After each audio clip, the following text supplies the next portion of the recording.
starts in 10, 9, 8, 7, 6, 5,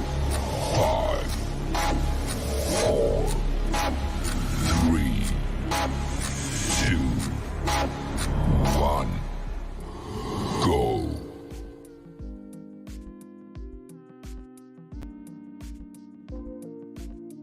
What?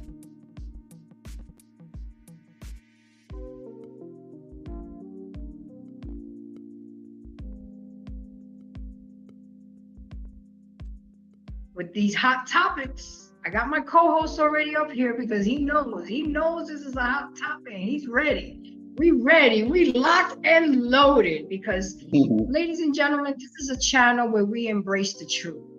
We have the uncomfortable, thought-provoking, and messy conversations. Why? Because they're necessary. We're not gonna go ahead and start sweeping shit underneath the rug. This is why so many of us are lost. So many relationships are fucked up because people just don't want to talk about shit. They want to make pretend that they don't see the pink elephant in the room. And his ass is right there sitting eating peanuts, watching us look stupid.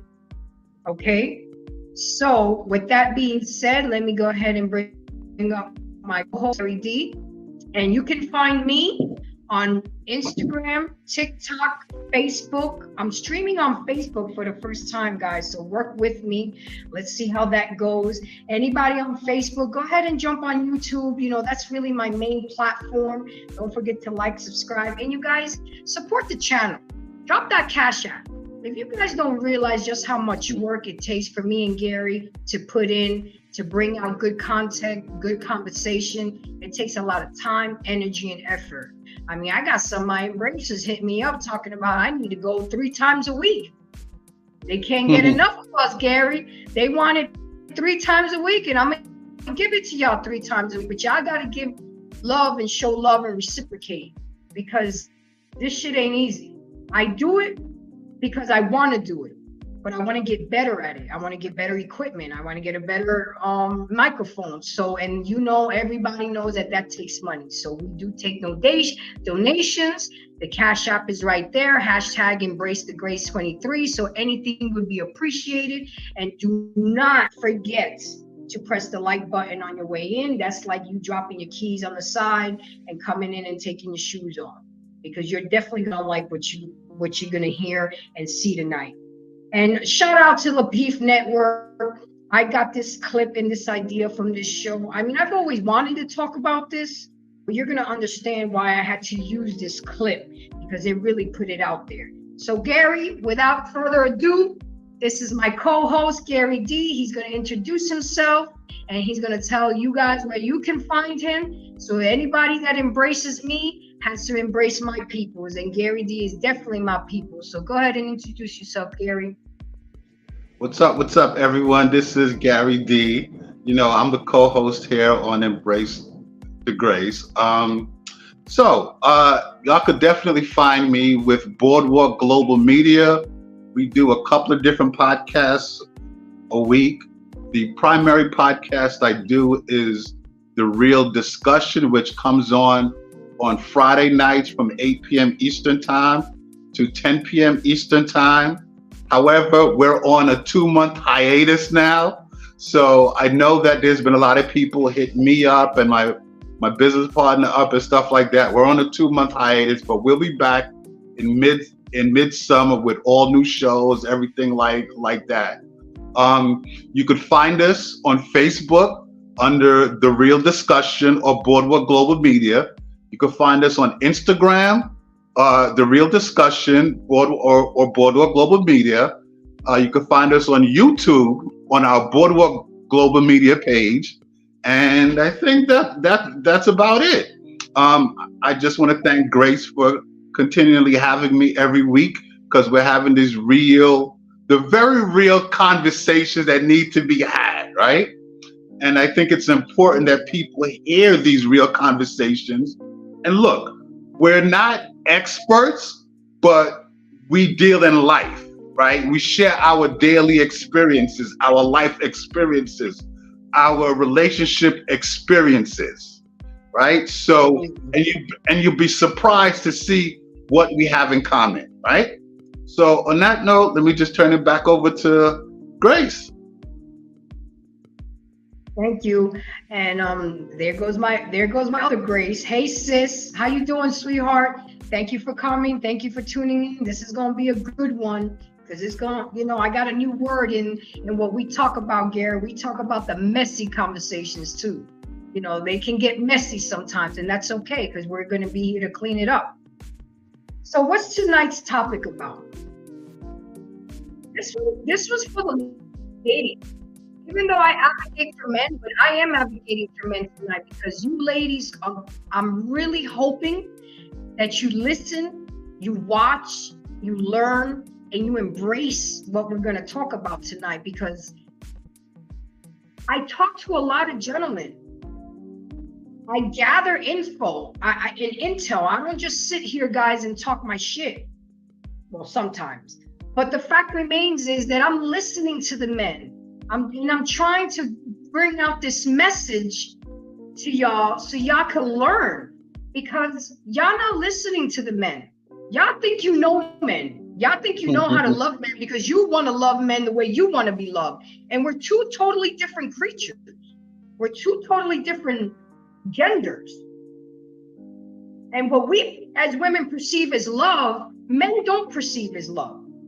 So we need to learn. And shout out to my Black men, because this is my target audience, because that's all I've ever dated in my life. That's all I know. I married a Black man. My son is Black. So yeah, I'm talking to the Black man. And what's the next best thing to a Black man? Is the Black woman. So sometimes when I have these conversations, instead of absorbing the message, Gary, they want to shoot the messenger.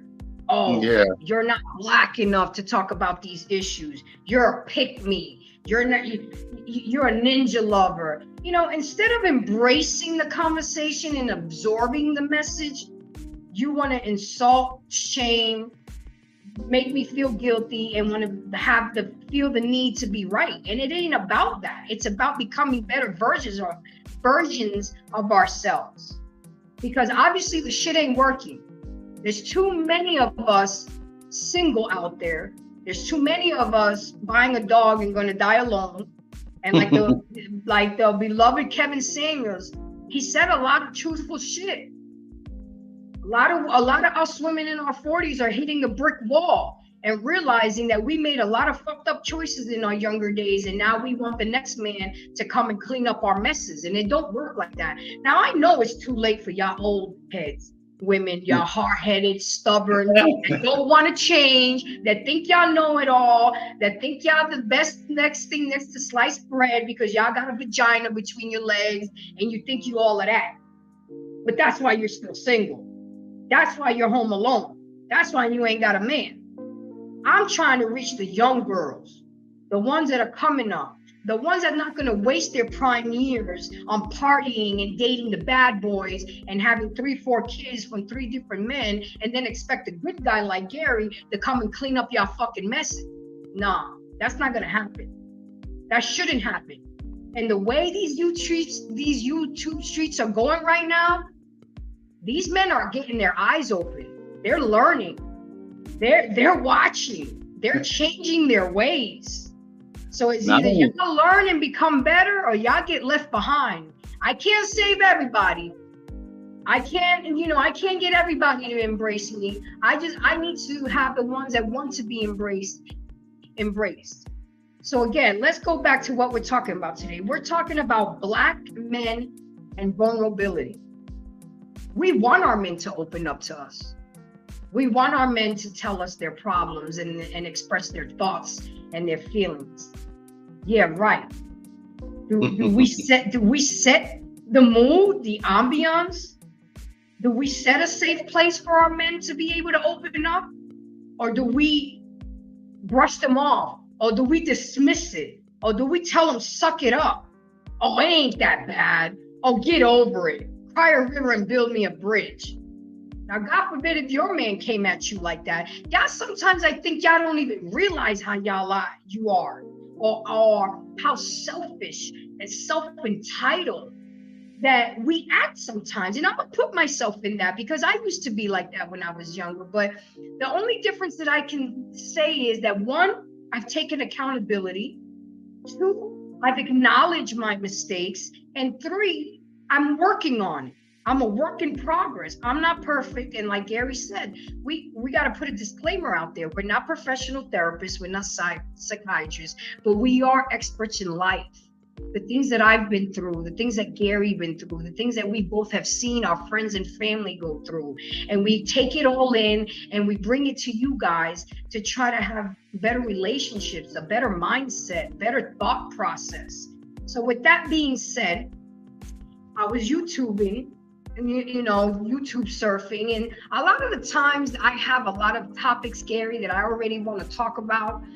But I don't want to get the pushback. So when I find somebody that actually says what I'm trying to say and the message that I'm trying to bring to y'all Black sisters, because again, y'all need to realize, and if you don't want to believe it or not, a man's first choice is the Black woman.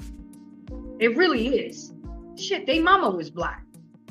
But the way y'all women are acting right now, with all this combativeness shit, argumentative shit, self-entitlement, selfish, then y'all want to get mad when they want to go date a Latina and a white girl. Talking about that we're weak and that we'll put up with their shit because y'all won't. No, they're fucking tired of y'all. And I'm gonna keep it real. I'm not holding back tonight. Yeah. I'm always trying to walk around eggshells and trying to consider somebody's feelings. Well, who the fuck considers my feelings? Okay? All the times I get eyes rolled at me when I'm walking down the mall with a Black man, or we're going out to dinner, the disrespect, the blatant disrespect. You mad? You mad because he out with me? What you should be is be mad at yourselves. What you should do is look in the mirror and see what's going on with y'all first, and why a Black man is not looking at y'all. Maybe y'all stop fucking smiling a little bit more and stop being so goddamn angry all the time. And I don't want to hear all this bullshit. Y'all been traumatized. Y'all been through all this shit. We've all been through shit.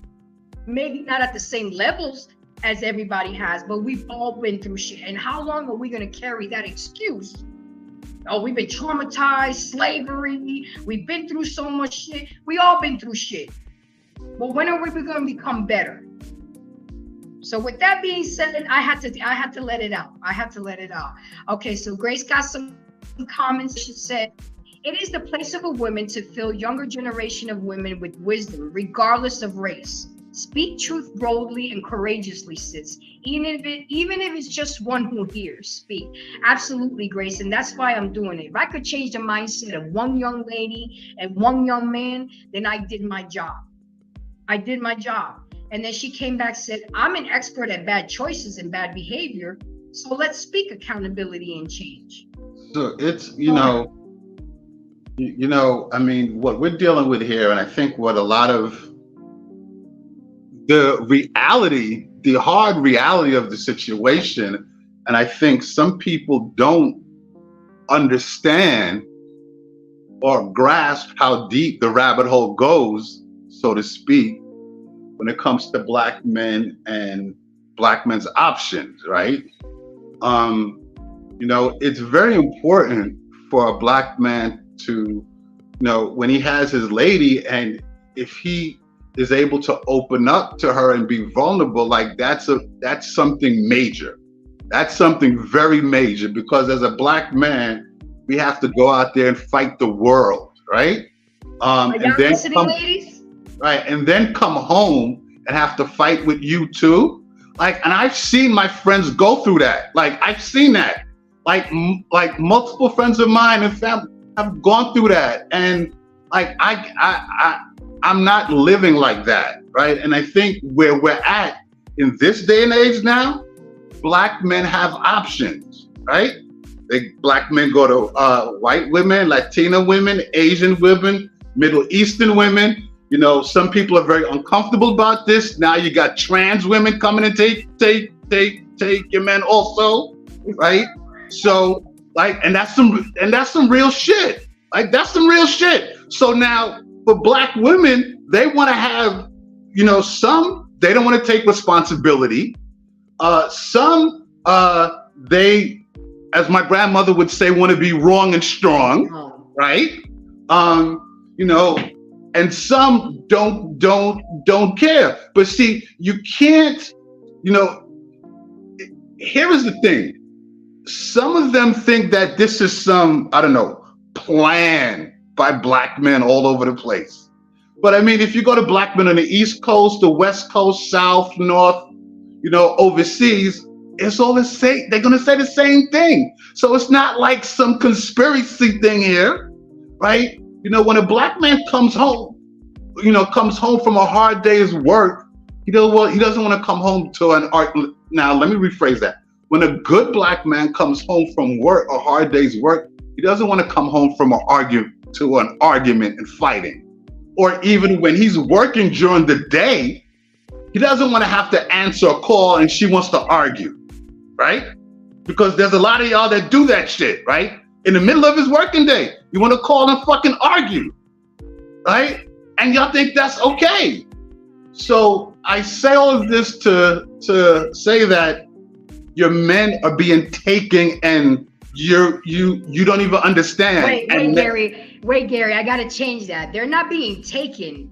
They're giving us. Okay, all right. So, and now in the age of social media with Facebook, YouTube, TikTok, you see the videos that's coming, these podcasts that's coming on, where men are like, yo, we're not even taking it anymore, right? We're not even fucking with y'all like that anymore.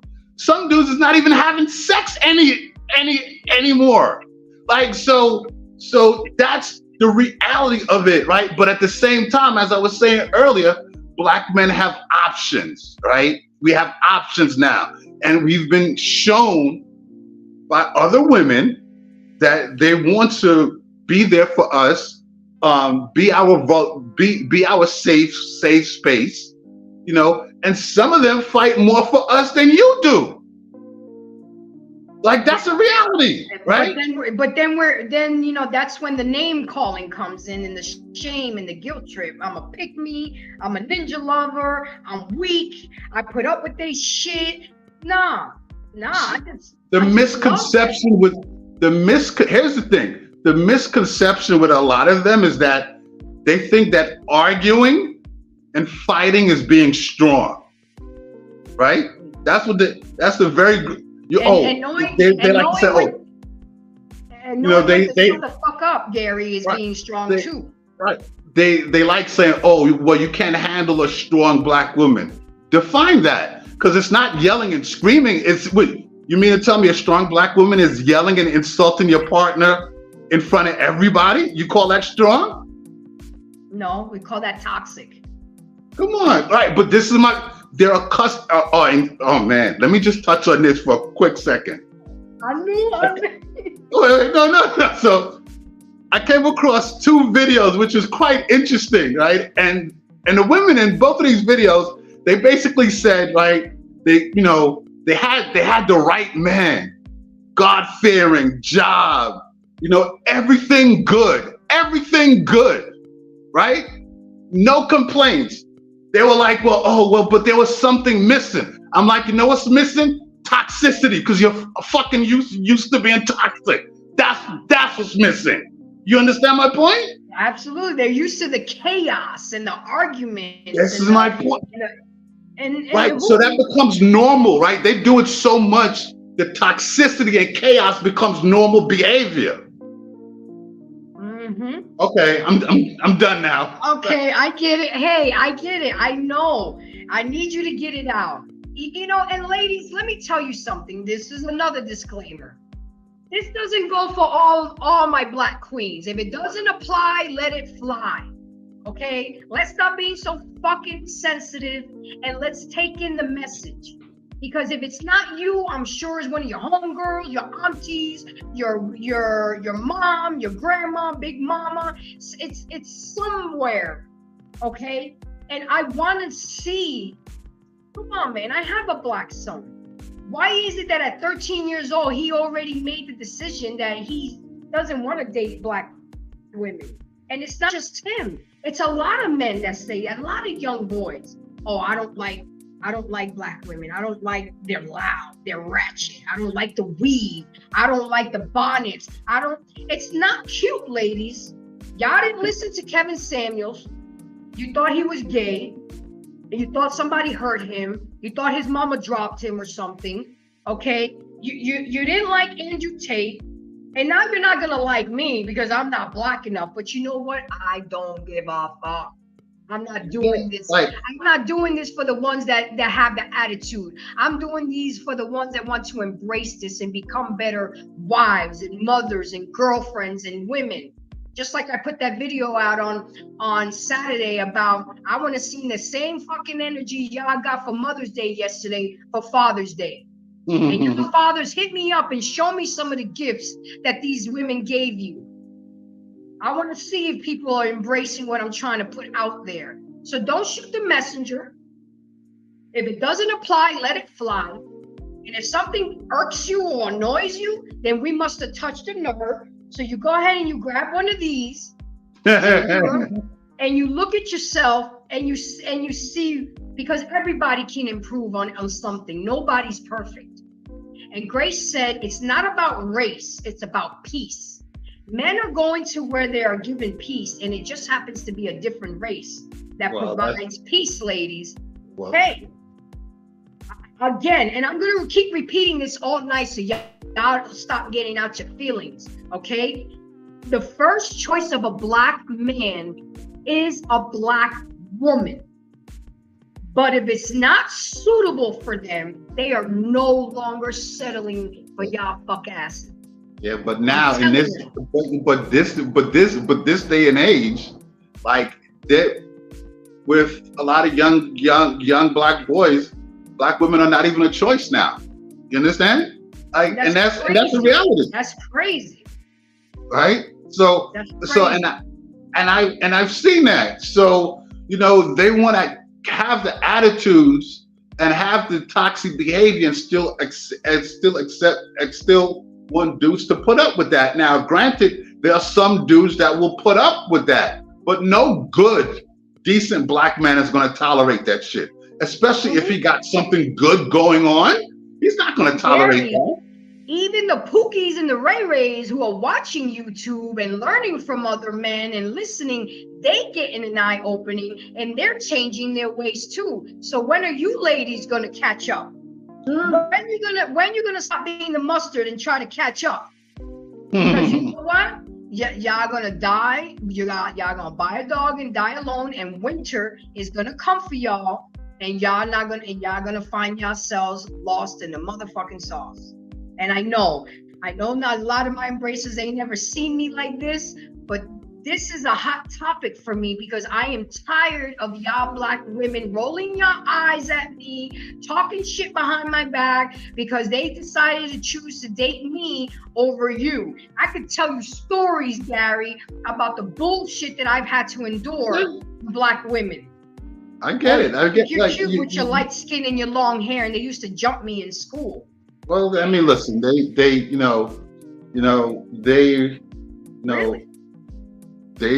just get mad and upset. And I think, and your friend Grace said it. She said one of the key words that she said is a black man wants peace. So if he can find peace in that particular woman, that's where he's going to be. And some of these black women, they're not bringing peace. They're bringing toxicity. They're bringing chaos. So again, after coming home from a day's work, he's going to come home to argue and fight with you in chaos after they didn't argue and fight with everybody else out there. And then they get mad because they go to their mama house, and rather than come home, they get mad because they go to the homie's house, or they go to the bar and go drink. Why? Because they don't want to come home, y'all. They don't want to come home, right? They don't want to come. And look, y'all hearing it straight from a black man's mouth. And I'm about to put it on y'all because I got another black man. Again, shout out to the Lapeef Network and my boy Hank, because he's going to put it down for y'all. If y'all don't want to hear it from me, and you don't want to hear it from Gary, y'all going to hear it from this gentleman. It's about a 7-8 minute video, but y'all going to hear this shit because y'all need to hear it. And y'all need to understand that this is how men are feeling. They're trying to tell y'all black queens how to act and what they want from y'all. And y'all still think y'all know better how to love a black man, and when the black man is telling you how they want to be loved. So give me a minute. It should be set up. Because we're gonna hear this whole goddamn video.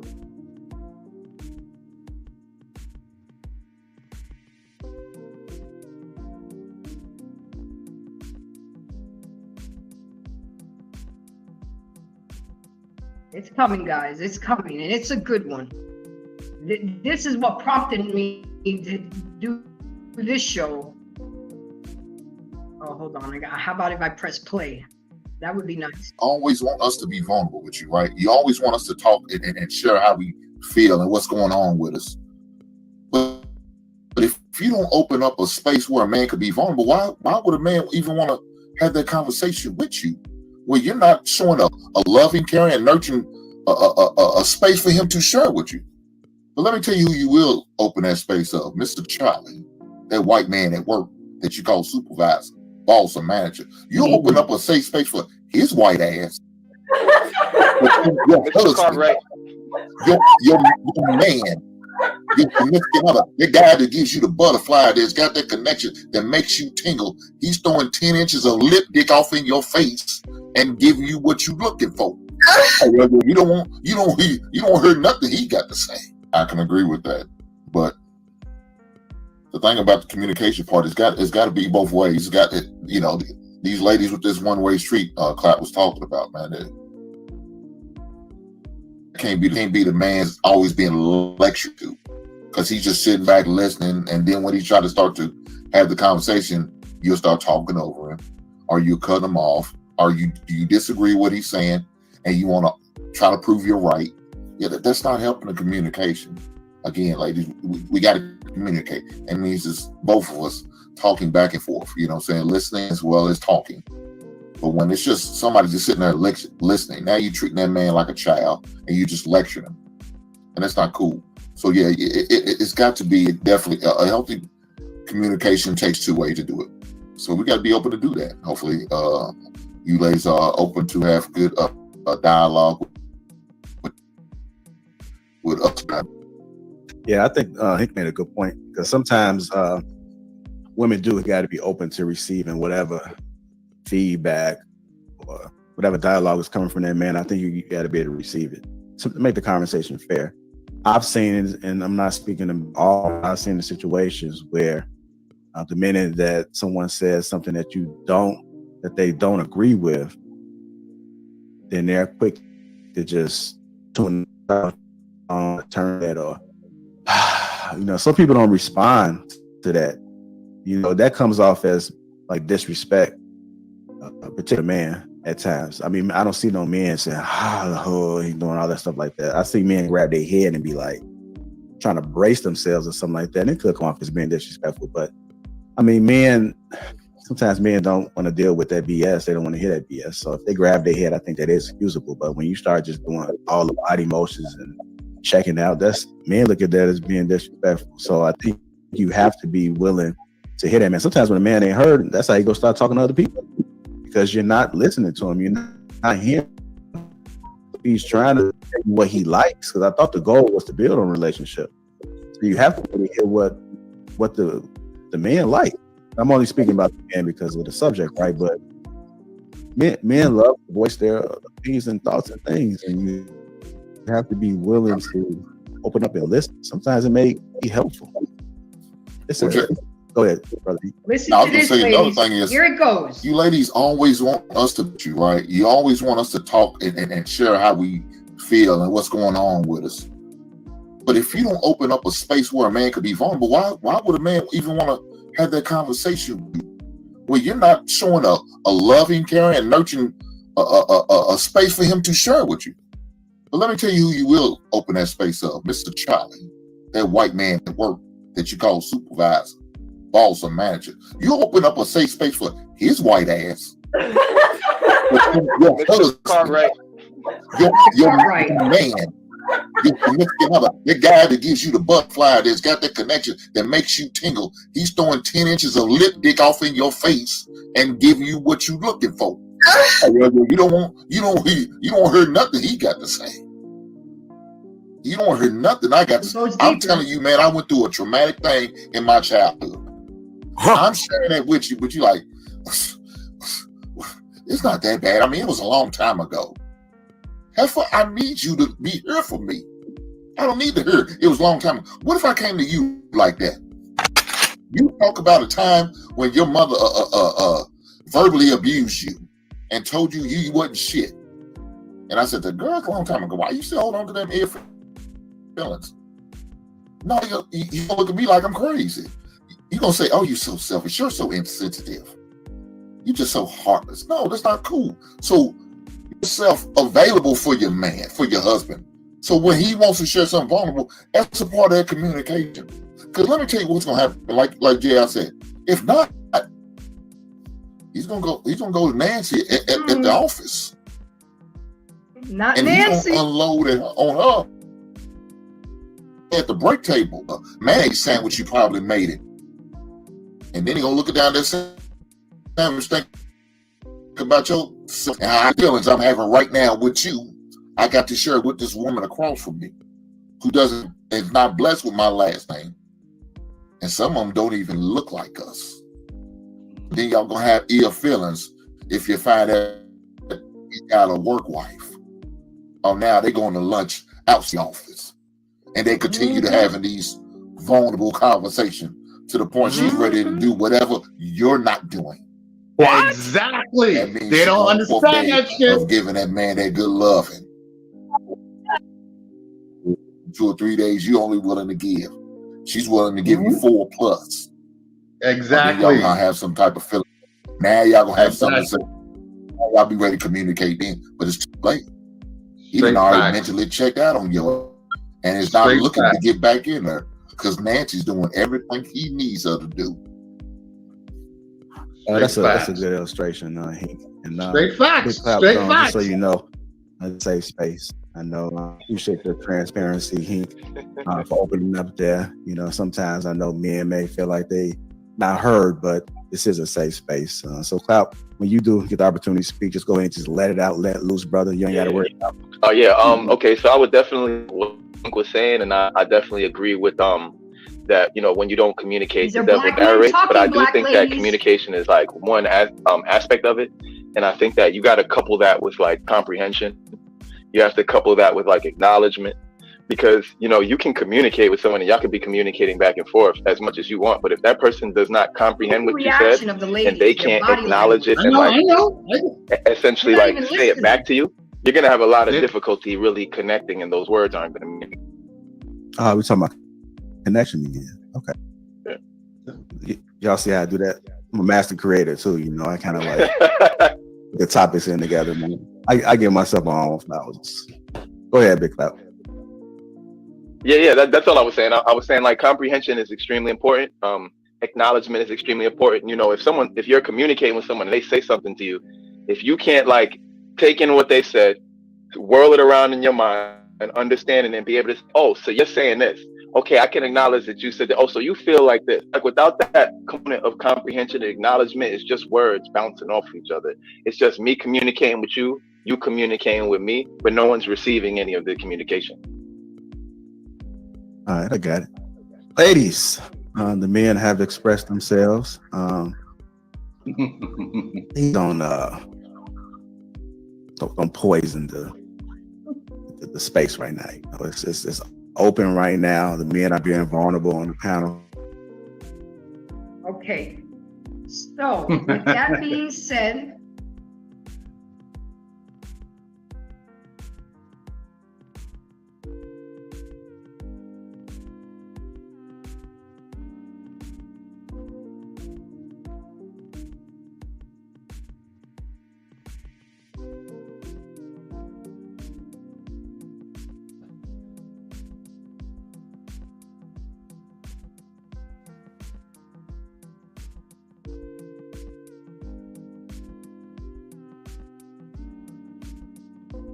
I want to give a big shout out to the Lapeef Network. They always have some good conversations up there. But I especially want to give a shout out to. There was no sound with what? When? After you ended the video and you started talking, there was no sound.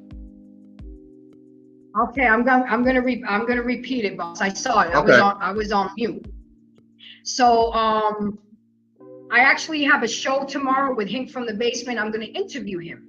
Y'all ladies say y'all want an alpha male, but that's a true alpha male, and I'm gonna nitpick his brain so y'all could really see what an alpha male is and his thought process. So make sure y'all check me out tomorrow night, because I gotta give my embraces what they want. They said I gotta drop 3 days a week. I'm dropping 3 days a week. So he's agreed to be interviewed, because a lot of y'all women say y'all want a strong black man, y'all want a protector and a provider, and when you finally get one, y'all don't know how to act. So I had to come in with this show and then go out with that show tomorrow. And then next Monday, Gary, we're going to talk about the different types of alpha males and beta males, because we need to be educated in that. Because like you said in our conversation yesterday, a lot of women want a certain type of man, but they end up dating a totally different type of man that they want. And why is that? So, but with that being said, Gary, what did you think about what Hank said about the vulnerability? I mean, he said a lot of. Listen, he said, what I found interesting is to see how some of the women, they just tuned out, and I'm like, see, that's the problem right there, right? But when he was talking about the work wife in the office, that is so true. That is so true, because the work wife, she knows obviously what his business is. So she makes sure that all that stuff is in order. She doesn't want to mess up. She doesn't want him to mess up anything at work, because then she's going to be out of a job or something like that.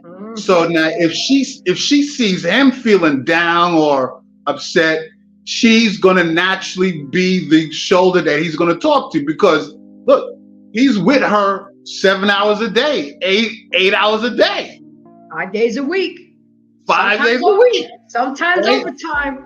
Right. Exactly. So when your lady is acting up at home or not doing right at home, don't get mad when Nancy or Sarah or Betty or Lori or what have you is my 3 Kims, Lizette, Julie. Right, exactly, right? So Becky, right? So don't get mad when they offer him a safe space, right? Oh, let's go out after work and just have a drink and you can talk or what have you. Like, that's how the shit start. Like, and so again, it goes back to peace. If his lady is not giving him peace, then it's I have to say this too, because at the end of the day, I'm a woman too. And I know there's a lot of men out there that ain't shit. So, and I recognize that. And to my lady embracers, look, the most people that have hurt me have been black men. But I'm not going to turn around and go hurt them. That's not me. You know what I'm saying? You live and you learn. A lot of the times it was self-inflicted. A lot of the times I fucked up. I like to say that, even in this conversation, what we're talking about is good, respectable black men, good, responsible black We're not men. talking about the Pookies and the Right. Ray-Rays. Go ahead. I kind of like to say, like, black men are like chocolate, right? You got the top of the line, which is the Godiva chocolate, right? Right. You got the next one, which is, what is that? The Giraldi chocolate. Then after that, you got the Hershey's. Then you got the no frills bland supermarket chocolate. And a lot of y'all got this bland supermarket chocolate. And then have the audacity to still treat him like shit. I'm just saying, right? I mean, so come on, ladies. Right? is the type of man that they choose. Like, look at the man that they choose. Like, you can't.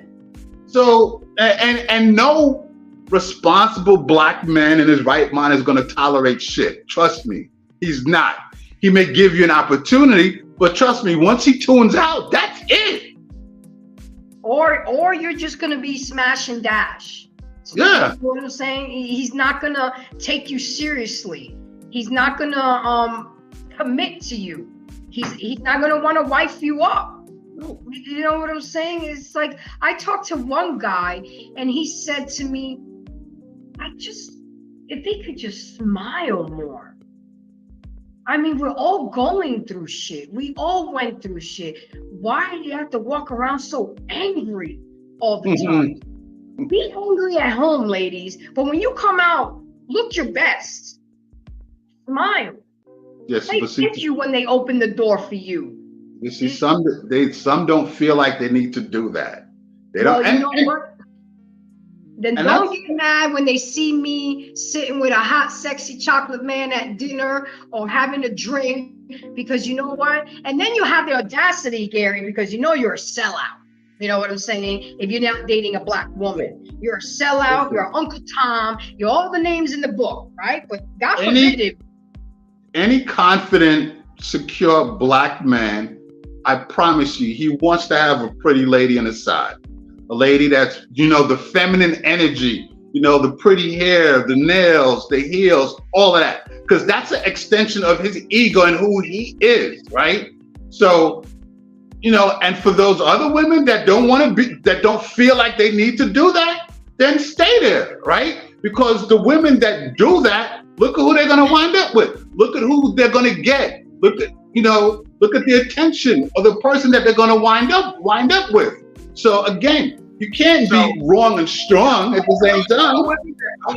They don't feel like they need to do that, then stay there, right? Because the women that do that, look at who they're going to wind up with. YouTube on your computer, honey. I don't pay attention. The person that they're going to wind up with. Okay.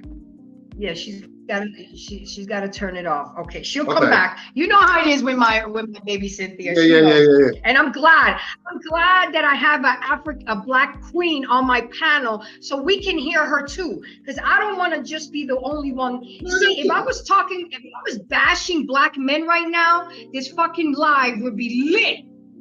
Yeah, I'm sure. I'm sure. Women all up on the panel, burning men up. But because now I'm turning the mirror on y'all ladies, it's crickets out there.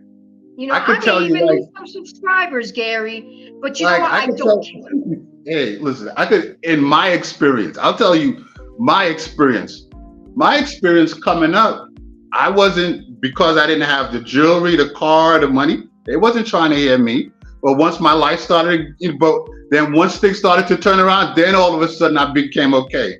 But the other women, they were there. Like the white women I dealt with, the Latin women that I dealt with, they were there when I didn't have anything. You follow me? They didn't turn their nose up at me, at least the ones that I met, right? So you're absolutely right, Gary, because I've heard a lot of black men say, I want to date black women, but they don't want me. They don't look my way. They want a ready-made six-figure man. How the fuck y'all ladies want a six-figure man when you only making $19,000 a year?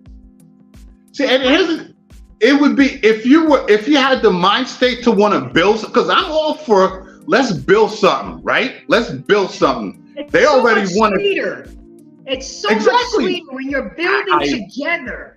I agree. I totally agree. But that's not what they want. They already want the guy that's in his 6 or 7 figures, so they don't got to do anything, right? And Gary, what kills me is you want the 6 or 7 figure man, and you think you could get him because you got the fat ass and the big titties and everything. But then on top of that, you don't want to cook, you don't want to clean, you don't want to give the man peace.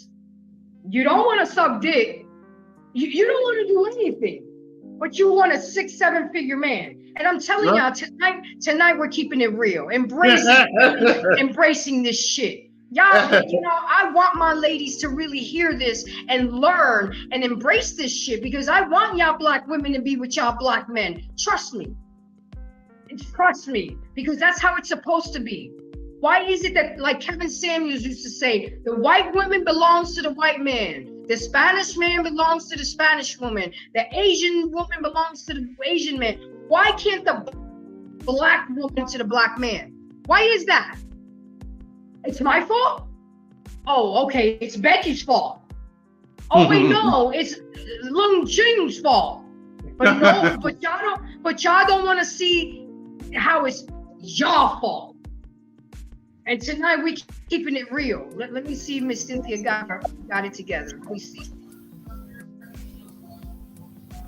Hi, Miss Cynthia, can you hear us? Yes. Can you hear me? Yes. Yes.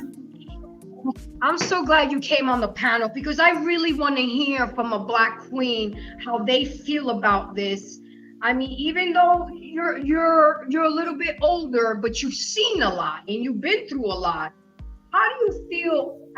What have you heard so far from the show? Have you been here since the beginning, or you just chimed in? I just chimed in, so I haven't heard anything. Okay, so what we're talking about is... I just chimed in.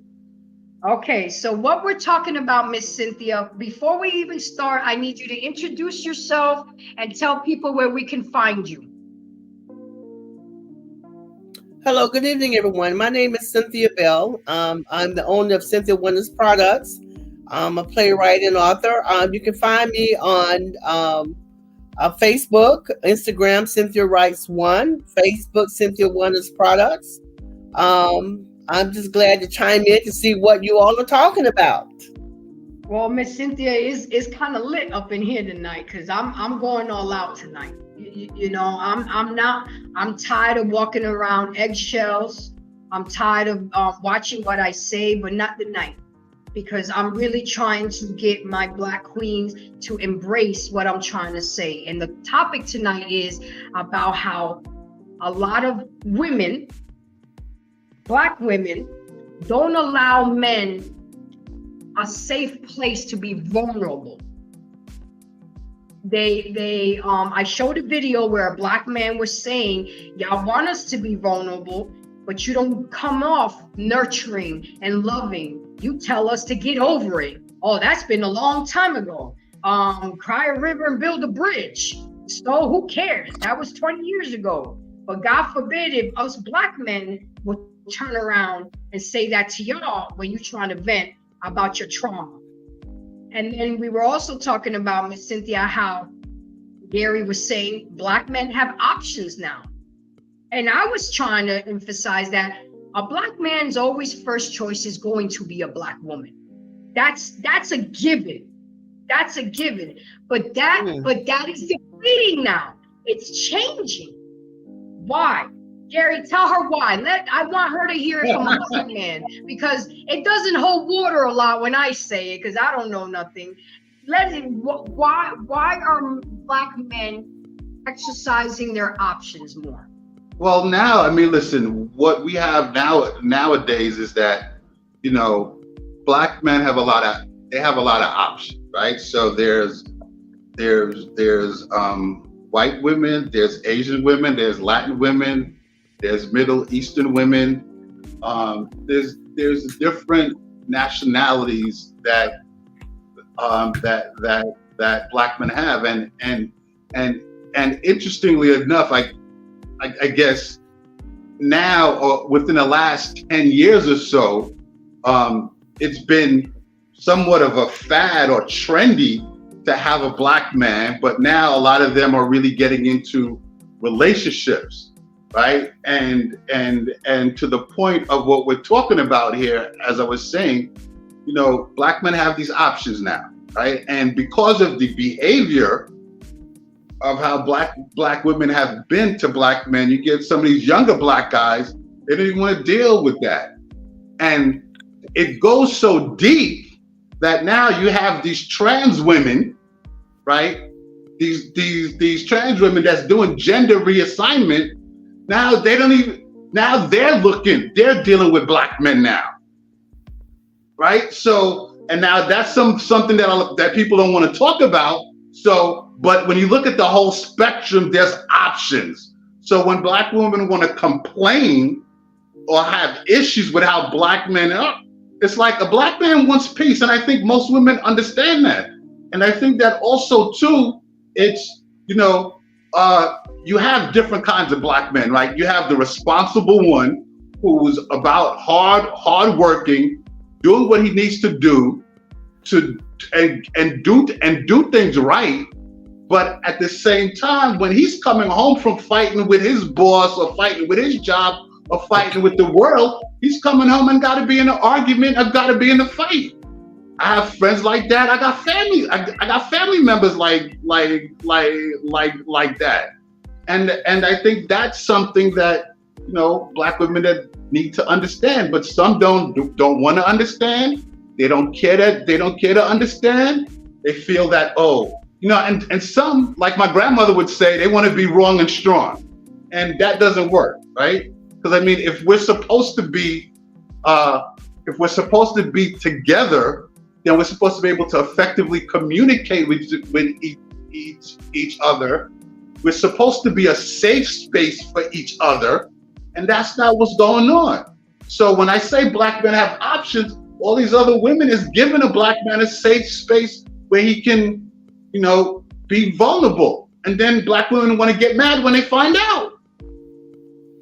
Well, may I comment on that? Go ahead. Black men they've always had options. Growing up, it's more acceptable now that black men and white women, but not just white women, but Asian as well. You look back, when our men went to be in the war, the Asian women, they're more submissive, and they still are. And the same thing with white women, they're more submissive than we are. So I think that a lot of black men are just it's more open now. Back in the day, it was like the forbidden fruit, but now it's more acceptable. Even in my own family, my question is, and I asked the question, I know there are some decent, peaceful, understanding black women around here. Why are you still marrying outside of your race? To each his own. Oftentimes when we fall in love with someone, it happens. But I think that black women, we're underrated. We've always been underrated. And it's a hard task when you've been the lay down girl for a long time. It's hard to embark from that. And listen, I'm a black woman, and I have black daughters.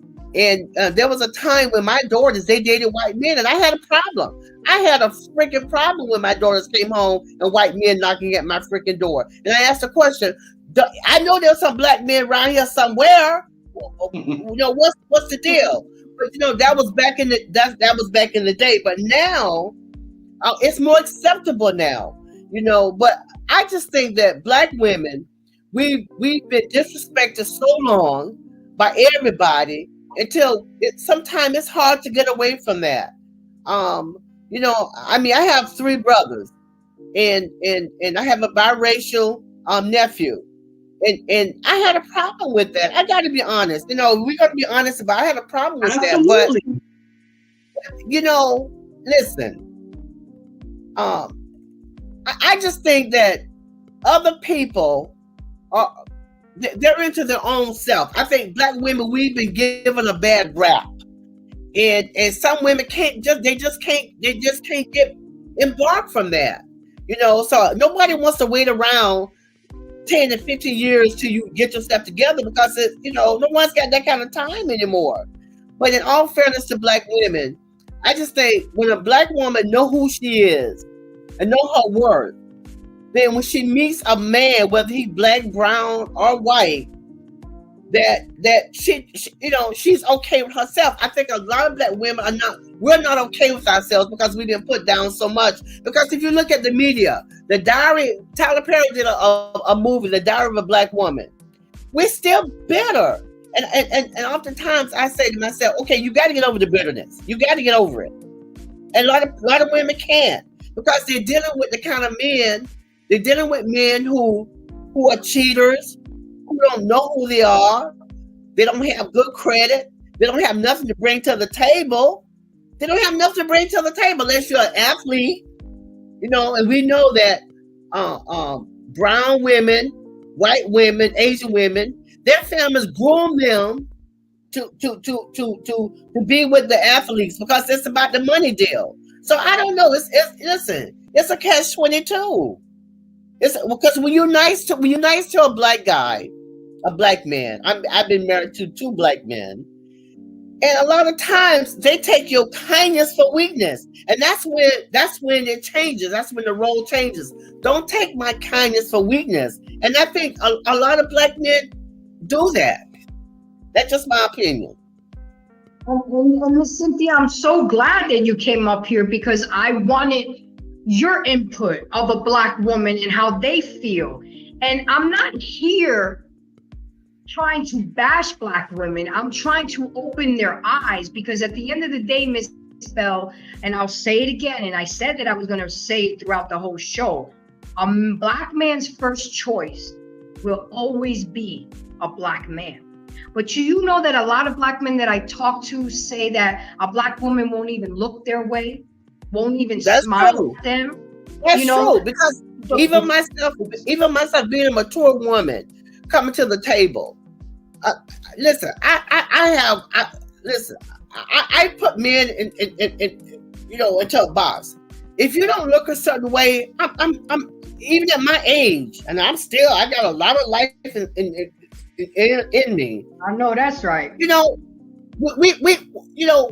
look the part. We can't, it's not about the big rims on the car. It's not about, when I used to go to clubs and I would see men, they spending money, they're buying drinks, but they don't have good shoes. They don't have a good car. What the hell you gonna talk to me? How you gonna buy me a drink? Then when you walk me out to my car better than your car. And I mean, come on. So I don't know. Gary, before you say something, let me go ahead and bring up Shish Kebab Keith, aka Smitty's Corner. How you doing, sir? Hey, what's going on? How y'all feel? So how long have you been here, and what have you watched, and what do you have to say about what you've seen and heard? Let me get this on. I've been watching enough. And where can we find you? Oh, respect. So it's your boy Smitty. You can find me. 1 second. Mic check 1 2. There we go. All right, so it's your boy Smitty. You can find me at definitely on YouTube. You can find me on Smitty's Corner. You can find me also every Friday on the JBJ Network on the Friday Night Talk that we do, as well as a few other places. I mean, if you're in these spaces, you'll see Smitty at some point. You can find you here. Right here too. Yeah. You can also find me on Great Show. So respect to the panel. So what do you have to say so far? Well, what have you heard? When did you chime in? I've heard some interesting things, man. So like, all right, one, right? To the sister next to me, respect to you. Not discrediting anything you're saying. But as a man who was a homeowner, no debt, pretty damn good credit, when I hear women speaking and once again, and how you said you box men, that was mistake number one. You don't box men. because that's the main reason why brothers like myself are stand-up fathers who are responsible with their finances and financially literate, the whole nine, comes from a good background, two-family household, the whole bit. When I hear that, it's like, so you put me in the same category with all these other niggas? Nah, nah, we ain't gonna do that. There are sections and groups of us, period. Okay? Even down to the car thing. That was very interesting. Your car is better than mine. Your shoes, all frivolous things.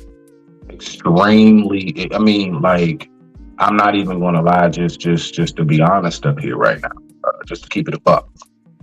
I would expect to hear that from like a very inexperienced, like 20-year-old, not a woman of your age. Judging a man on his shoes. Now, 1 second, hold on. Let me finish.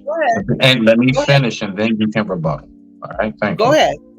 Now, even down to, because I heard you yourself, you was talking about how, you know, white women, Asian women and stuff, you know, they're still, I don't know, more submissive, whatever. But you know one thing about them too? They don't judge men on that. White women don't care about stuff like that. They don't. Most women of other cultures, they just really truly care about, like, what type of man are you? The whole goal, the whole deal is to figure out how well are you at leading? Fuck that man's shoes.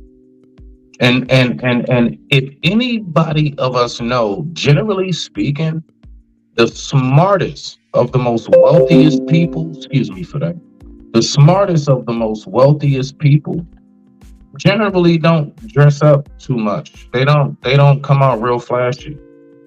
You have no idea how many guys I know. They got a little, like, you know, back in the day pickup truck. You may see them at the store and you thinking that's their car. Nope. Nope. Let you get back to their crib. But see, that's the thing. Because everything is so surface with women. Everything is so, it's like, nah, if you gotta look the part. No, sis. Let me help you out. What you have to do is walk the part. You have to be the part. That's what we have to be. We have to walk and be the part. So, you know, when I hear stuff like that, it's like, because even myself, my folks know, I wear the same gray Reebok hoodie that only costs like $35. And I got money. Not even up here bragging enough. I got bread. That's nothing. I can pay for things. You see? But I don't ever really concern myself too much. Now I can get fly if I want to, but I don't really concern myself too much about always having to look the part. You know what I do? You know how I get my light? You know how I get my shine? You know how I get my respect? Because I walk the part. And people around me in my community and people who see me and know me, they know I live what it is I say. So at the end of the day, man, buck what Smitty got on. Smitty is a stand-up man, and Smitty is a man who is about his word. How do they know this?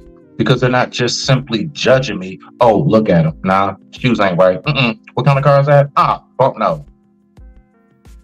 No, they're not doing it. No. They take time and they speak to Smitty. They ask questions. They inquire. They sit back. They pay attention. They observe. And then make a conclusion. And that's generally how this thing is supposed to work. But I'm not too, I don't really get too much of how people think. Now, again, no shade to what you said. I'm not discrediting your experience, because we all have an experience out here. But as somebody with counter experiences, I just wanted to share mine as well. I digress. My mic is muted. Thank you, Grace, for pulling me up, sis. I'm right here. Thank you for that. You guys, we've been in this almost an hour and 10 minutes. And that, Gary, I haven't even gotten into my notes yet. But I knew that this was going to be a hot topic, because at the end of the day, Miss Cynthia, I want to see more black women with black men, because then that means there are going to be more kids with a mother and a father. That means there's going to be more better raised children, because the statistics show it, that kids that come from a two-parent household do better. They do better in school. They stay out of the jail system. They tend to do less drugs. They tend to be less depressed because you have both the mother and the father. So I'm not just looking at the trees, I'm looking at the whole forest. And not only that, Miss Cynthia, I have a black son. You know, I mean, yes, he's mixed because I'm his mother, but if he brings a beautiful black queen to the house and she's respectful and treats her right, then that's what's gonna happen. I'm not gonna push her away. But the fact that at 13 years old, he's already come to the conclusion that he doesn't like black, that he didn't say this. I prefer, because he watches his words wisely, I would prefer to date a Spanish girl, Mom. I don't really do black girls. And I said, but why? You're so young. Why would you even come? You haven't even touched the surface, you know? I'm like, but because, Mom, they're loud, they're red. I don't like the weave. You know, they just, and I said, but that's the only ones you've seen at school. He was like, that's all I need to see. And I'm like, wow, that's like really sad, because he might bypass a beautiful black girl just because of his perception of what he thinks is a decent black girl. I said, what about when you go to college? You're gonna meet a lot of nice black girls there. Grace. Yes. Real quick. One, am I coming through clear, right? I'm not glitchy. No, you're not glitchy at all. You're coming through clear. So, Respect. I just wanted to say real quick to what you were saying, because I'm gonna run to the restaurant, okay. so I don't lose this train of thought. That's all. I'm sorry, love. That's okay. What your son is expressing, right? So, like, one, hold on. How old is he again? Let's see. What? High school, college? What? Well, when we had this conversation, he was 13, but he's 17 now. Okay. No. Fine. Thank you. Okay. So my point is this, because it helps prove my point, what I'm trying to say. What we have to recognize is that what your son is seeing, see, the thing is that if there were more young black women, you know, the like my daughter's 15. Okay. All right. My daughter's 15. If there were more of these young ladies coming up with fathers in nuclear households, more structure, okay? I promise you, everything that your son is expressing is the trickle-down effect. Absolutely. It's coming right on down. That's from their mother at home, how they talk about men, how they treat men, how they act, and everything else. And guess what? They take that shit with them in school. See, what we have to remember is that children are basically like organic, real life, living tape recorders. Sponges. They mimic everything we say and do. So everything that you hear, so when your son was 13 and you had that discussion with him, so what, 13, that's about what, 8th grade, 8th, 9th grade, middle school, Yeah. I know. Yeah. So that early having that discussion, look at what these girls are already was being planted in. He's not hearing this from their moms. He don't talk to the mothers. Who's he talking to? He's talking to the women's daughters. All of us up here, our children, basically. Okay? We're the ones who would be the parents. He ain't talking to us, he's talking to the kids. And that's what he's hearing. And that's what I'm saying. So that's it's very scary. So I just wanted to land it right here. It's a narrative that's being pushed out here that is so terrible. So terrible. And I'm gonna be honest with you. Back during like the slavery days and stuff like that, how they say Black people overall were considered like what was that, like an eighth of a human or something like that, or a third of a human, whatever it is. You know, we weren't even considered like full. Yeah, three. Okay, there we go. Thank you very much for the correction. You know, I ain't good on history. I was a C student. Anyway, I was an A student.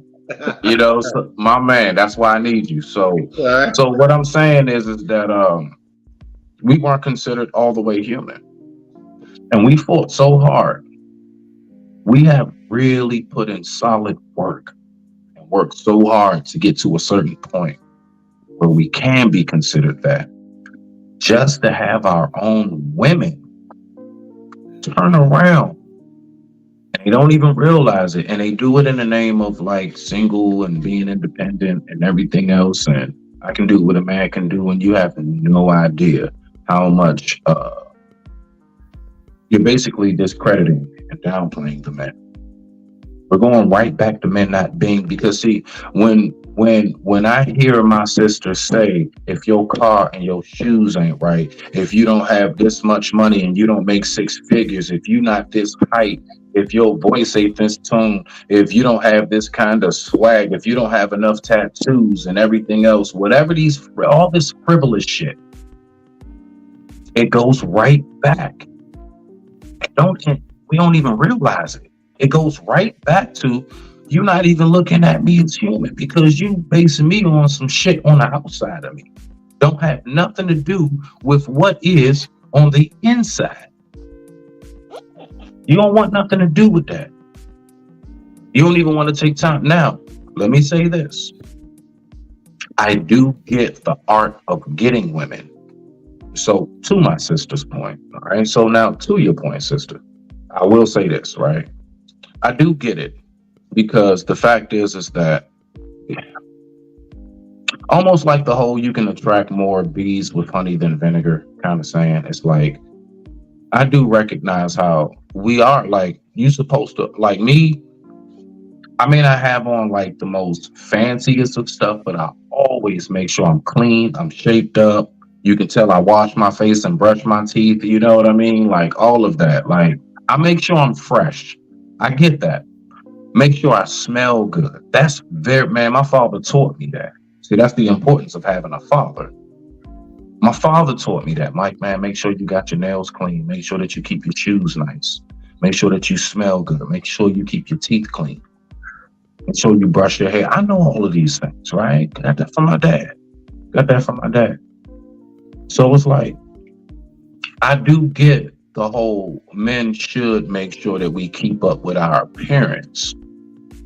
But the only thing that I'm saying is, in a nutshell, to land it right here, so I'm going to run to the restroom, Grayson. But I'm still here. I can hear you. Okay.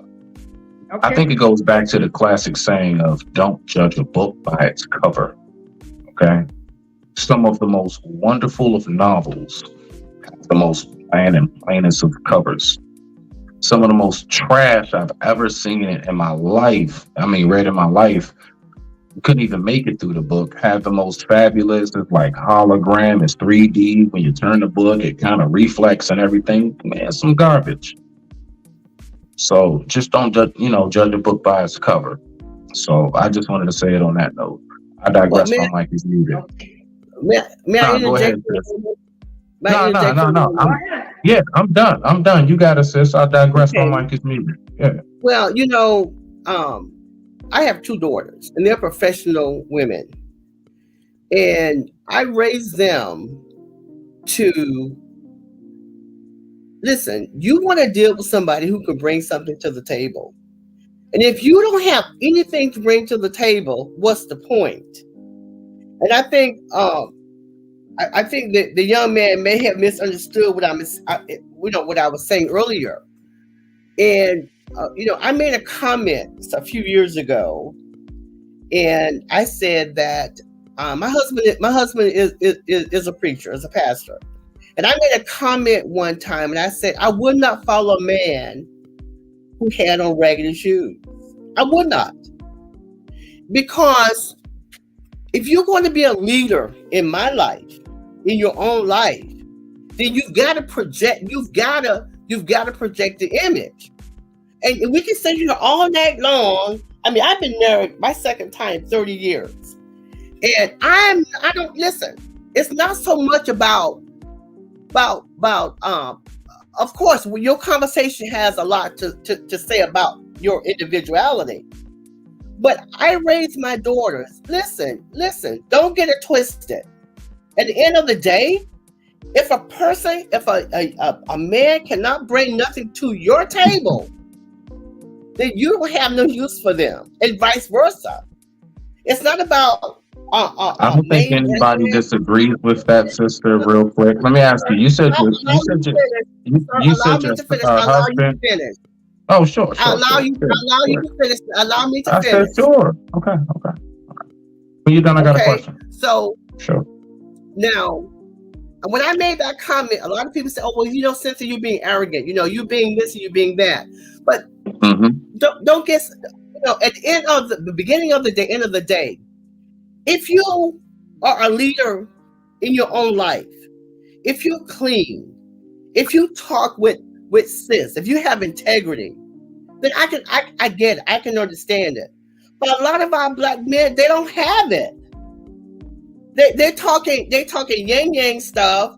They have nothing. They have nothing to offer you. They don't have good credit. They don't have no home.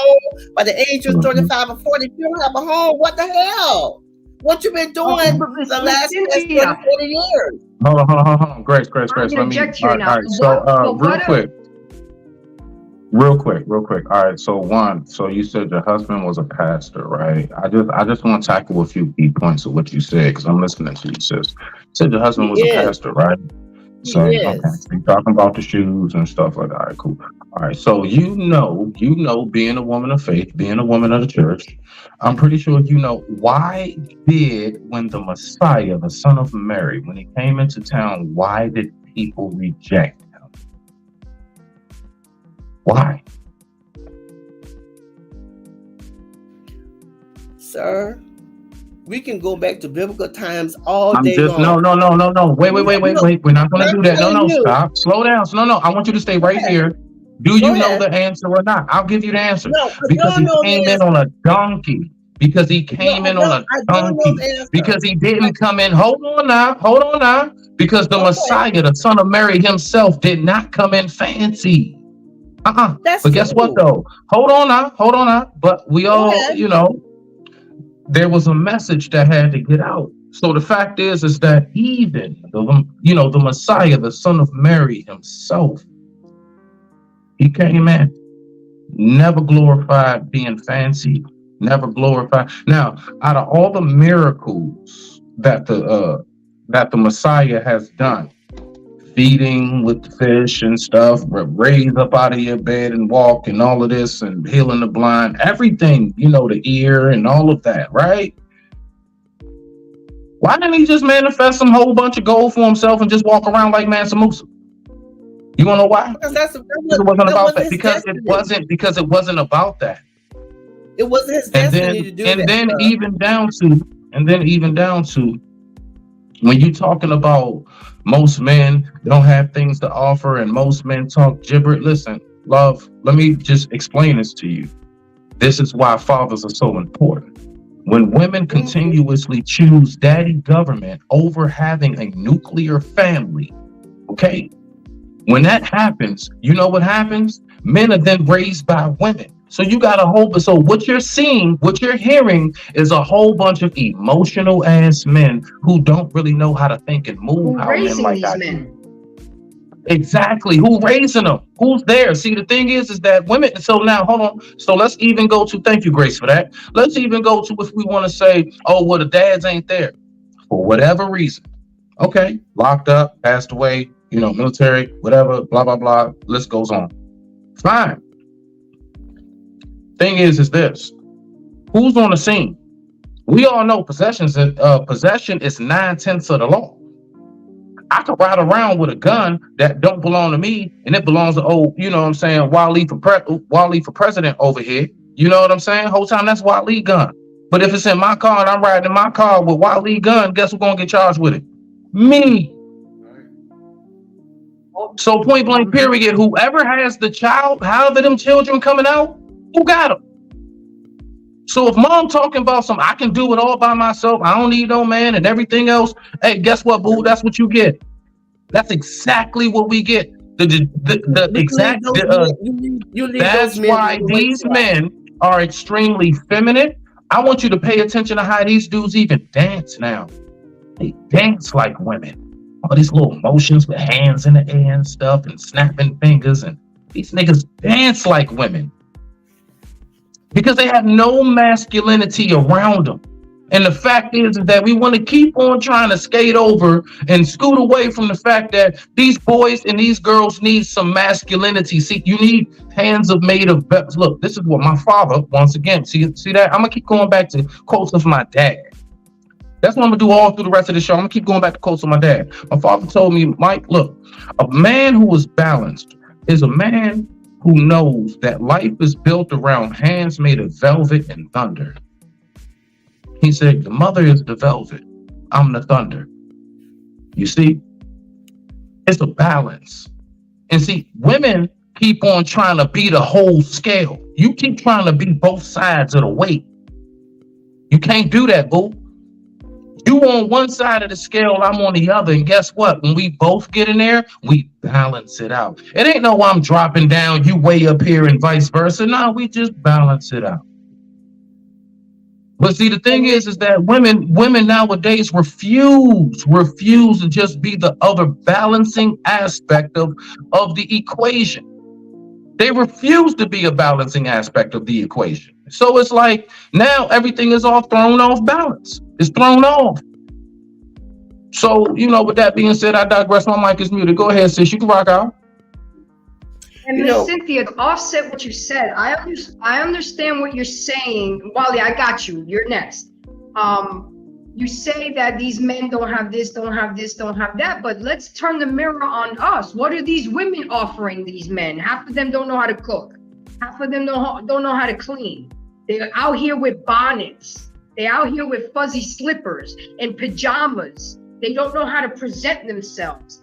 And that's I know, Miss Cynthia, you know that I know because I've dated black men and I know the type of men that you're talking to. But the objective of tonight is to turn the mirror on women. And we already know some men ain't shit. But we gotta admit that a lot of women ain't shit either. And we need to do better. I can't save the 30-year-old and the 40-year-old who's already, but we can talk. You and me, who are considered old heads, can talk to the younger girls. Yes, I want you to go to college and education, but you also go to college to try to meet a husband, somebody to build with. Women want a 6-7 figure man built already. Okay, what do you bring to the table? But what does the woman bring to the table? What does she have to offer to the man? Grace. But you know something though, Grace? Women nowadays, they be trying to, it's not even about what they offer. You know what? They do offer something, but they offer the wrong thing. They don't offer what it is that they're supposed to offer. It's like, has anybody ever had somebody do a favor for you, but they don't want to do what you asking them to do? They want to do what they want to do for you. And you like, God dang it, man. Like, you know what I mean? You like, I appreciate it, but like, I don't want that. Like, if you want to do something for me, can you do what I'm asking you to do that I would like for you to do? And it's kind of like that, so it's like women do offer something, but we don't want you to compete with us, like real quick. To Lander, there was this commercial. And I want y'all to pay attention to this, because I mentioned this before, but I'm saying it again. Yeah, gotta get Wally in there, okay? All right, Wally, man, look, Wally in the bathroom somewhere. Wally fine. He fine. You let him. Yeah, you keep talking on nothing. You keep going. Anyway, real quick though, right? The commercial with Dwayne Wade and Gabrielle Union. So they laying in the bed. It's the new commercial that's out. I'm pretty sure y'all seen it, but pay attention to it next time you see it. So at the end of the commercial, Dwayne Wade kind of rises and lifts up and everything. They advertising a mattress, and he says, "Real calm. Hey, it's not a competition." So I want y'all to pay attention to the symbolism. Guys, go follow me on YouTube. The show is hot and lit and a panel on YouTube. So go. Yeah. I want y'all to pay attention to the symbolism. The symbolism is, well, The black man is saying to his woman, hey, look, I'm not trying to compete with you. She leans up on her side of the bed and says, yeah, I know it's not a competition, but I'm still winning. And it's like, yo, god dang. And it's like, I peeped that. That wasn't no organic discussion that was happening. That was a script. And that script, and that script was written for a reason. Women don't want to just play their part. And they don't realize how much their femininity is a superpower. It really is. It is like a superpower. The femininity, the things that are required of a woman and that come with a woman that really encompasses femininity. And they just thrown that away. And that's why it's off balance. And that's why we're off right now. I digress. I'm Wally for president. Rock out. Wally, thanks for coming up on the panel. I know if you're on the panel, you got something to say because you barely come up. You always, talk in the comments. So introduce yourself. I want to hear this. And what you got to say, what you got to get off your chest, because I'm intrigued as well. What you got to say? Yeah, and I got some, after Wally talks, guys, I got my comments piled up, so I got to get those out the way, okay? Yeah, no problem. So look, to lady in the upper right side. So you said, and hopefully I'm getting this right, you said if a man were to have dirty shoes, then that could not be your leader, correct? Yes, I said that. Interesting. So can I ask you something? What's the difference between a leader and a boss? Well, listen. I'm gonna say, listen. I made a statement, okay, and I apologize because I'm just getting over a cold. My voice is kind of cracking. If you're a leader, I know this is between a leader and a boss. I've been both. So a leader, okay, cares about how they look. They do. And if you're going to lead people, you got to walk. Everything has to line up with what you're projecting out of your mouth. If you're telling me that how good God is and how He's blessing you, and you've got dirty shoes, that lets me know that you're not doing something right. Okay, that's what I meant by that statement. Now let me go a little bit further. Have you ever seen a foreman on a construction site? Let her finish. Come on, because I really want to get this through. Go ahead, I don't know anything about blue collar. Wally, you better tackle this one. I don't know anything about blue collar workers, so I don't know about that. Okay, I don't know about. I know that people, when they're out in the mist, they're working outside. I know that they get dirty. I know that things happen. I don't know about that. Okay, I come from a family of lineage of people who are PhDs and educators and all that. I don't know about that. So don't put me somewhere where I don't belong. So I know because that people in your family had a PhD, they don't know about being. Hold on, Wally. No, they don't know about working. I need to. They don't know about working. Let her finish, goddamn, please. I understand about employment. I get about employment. I get that. But we're talking about somebody who's leading thousands of people. Okay? If you're leading thousands of people, you can't tell me that every great leader has to be a student first. Can we also bring it up, please. Speak it up, please. Leader, the difference between leader and boss, please, lead it up. What are we doing? Are you waiting on my comment? Yes, your comment, because I asked you the difference. A boss is a person that gives you directives, tell you what to do. Whereas a leader, as a leader, you serve the people. You embrace the people. As being a boss, I mean, there is a difference, but don't attack me of how I feel. And I'm not attacking. I don't know anything. I asked you a simple question.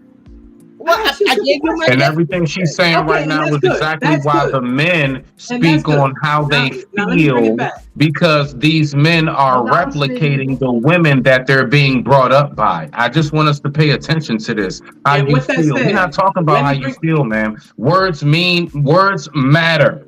And the And with words that said, words matter. So what you Yes. say matters. And you Yes, gotta it make it does. make sense. And with that Yes. said, okay, so let me bring it back. The reason why I asked you about your comment, let alone to also ask you the leader and the difference between the leader and the boss, is this. My thing is, the leader is the one is amongst the people, truly leading them by showing them how to operate what they are doing. Yes or no? They're Right? serving they're serving the people. They're amongst the people, literally They're moving my serving actions the amongst the people. people. Yes. Okay, but the boss is the one also telling them what to do and staying afar. The reason why I'm making my correlation with your comment is the leader is the one moving. You're talking about you would not want a leader that has dirty shoes, but he's the one moving amongst the people. So if he's the one leading you to move to one direction to another, what are we talking about here? But not even that. Hey, Wally, we got an old saying in football just to compliment that. We say that if you come back after the game and your jersey is clean, you ain't played. You ain't been in the game. That man's shoes might be dirty because he's the one that made that pass. He led the way. You know, That's why, no. Men who put in work, we got callus on our hands. Men who put in work, when we get out that truck or we get out that car, sometimes our boots is a little dirty. You don't know what that man check is. Whole time he might be an electrician or something. You don't know, journeyman or anything. You don't know what that man we makes. can talk all So- night Being and day. said, I'm getting on these comments. My Hello, opinion guys. is not going to change. I've said it. I'm not going to recant from that. Grace, don't have you to. got a comment. You got a comment, Grace. Go ahead. Okay, okay, let me get on these comments. Charles Chandler said, I want to be married to a black woman one day. That's good, especially if you're a black man. You're supposed to want to be married to a black man. And then, hold on. You mean a black woman? This was just me. Yeah, the black woman, sorry. Hold on, because they've been stuck there for so long. Give me just a second. And then, oh, here we go. See, I was ready, and then now it is just stuck. Give me just a second, guys.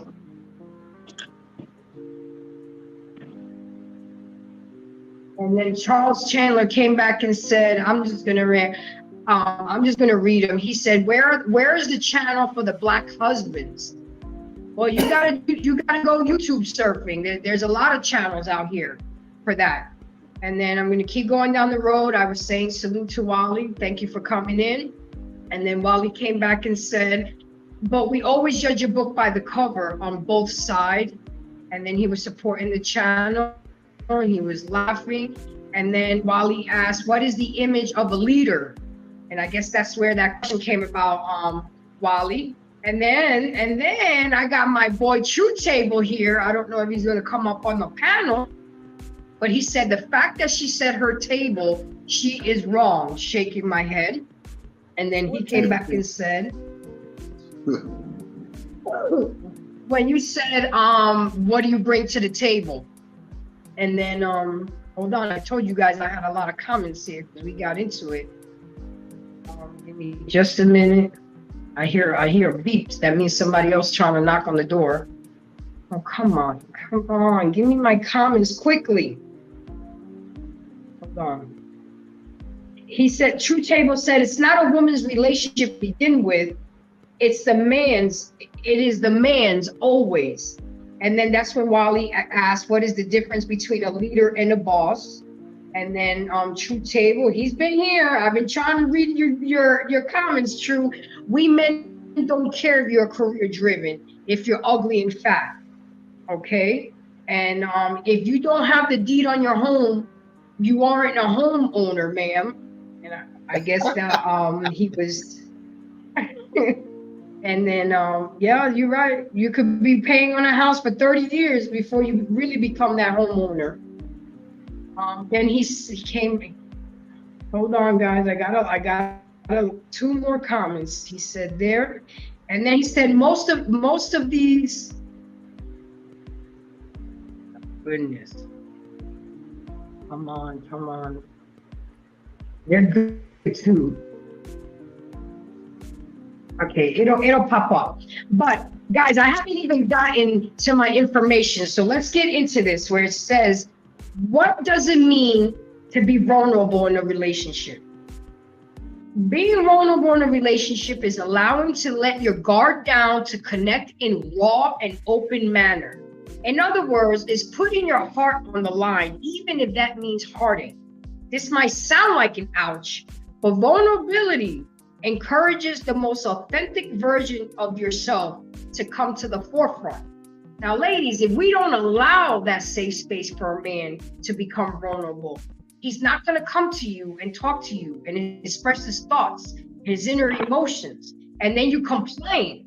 A vulnerable person in a relationship means being in a position where other people can hurt you, and it often means expressing the sides of yourself about which you have the least confidence and certainty in allowing others to respond. And I'm gonna come out and I'm gonna tell y'all, ladies, what is the main reason why most men don't want to be vulnerable with y'all. Well, most women.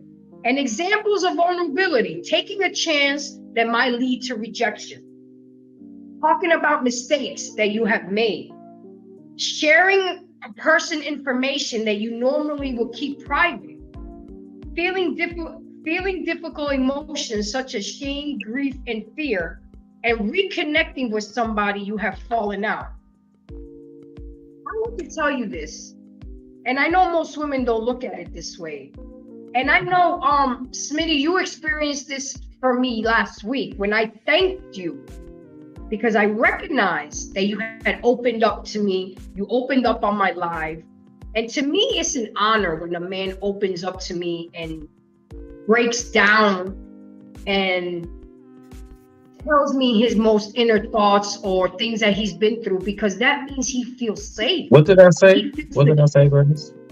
You talked about when you was in jail and you was locked up and all of that, you know. Okay. Yeah. That's nothing. All right. Okay. Yeah, it's nothing, but it is something, because you're putting your business out there, and that's why men don't put their business. Yeah, true. Men, trust me, men want to talk, but because they've been taught all their lives to suck it up, walk off, or we talk about that, you guys don't understand tremendous health, mentally, physically. So now, and we're gonna go and wrap up all my shows in one nice box with a bow. So now we're cutting them off from sex.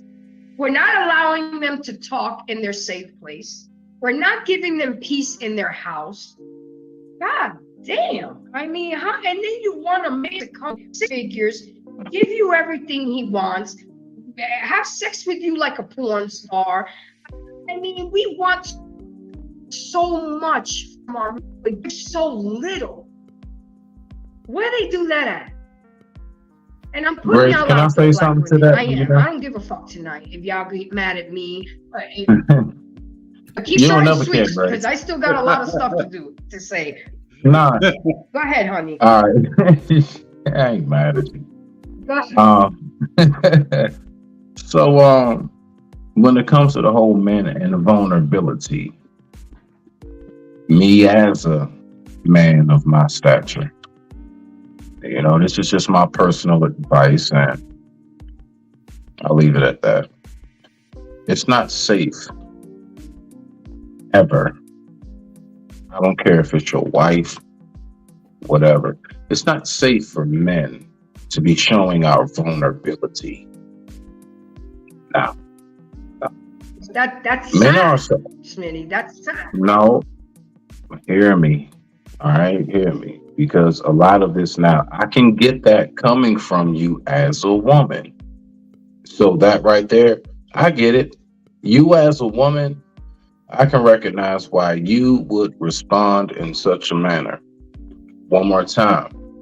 As a man speaking, and a man of my stature, I'm telling you right now, no. All that showing like your vulnerability and stuff. See, the thing is that this is why men have things like, extracurricular activities like fishing, camping, things of that nature. See, I'm not saying that a man shouldn't cry. One more time, let's go back to biblical, right? If you want to, the son of Mary, the Messiah himself, he wept, right? As it is written. Okay, cool. So let's move forward. I'm not saying a man shouldn't cry or anything. No, what I'm saying is you don't do that in front of the ones who you're supposed to protect. The very moment that I show you my vulnerability is the very moment that you will have doubt in my protection and leadership. See, that's the side of it that women don't get, how men think.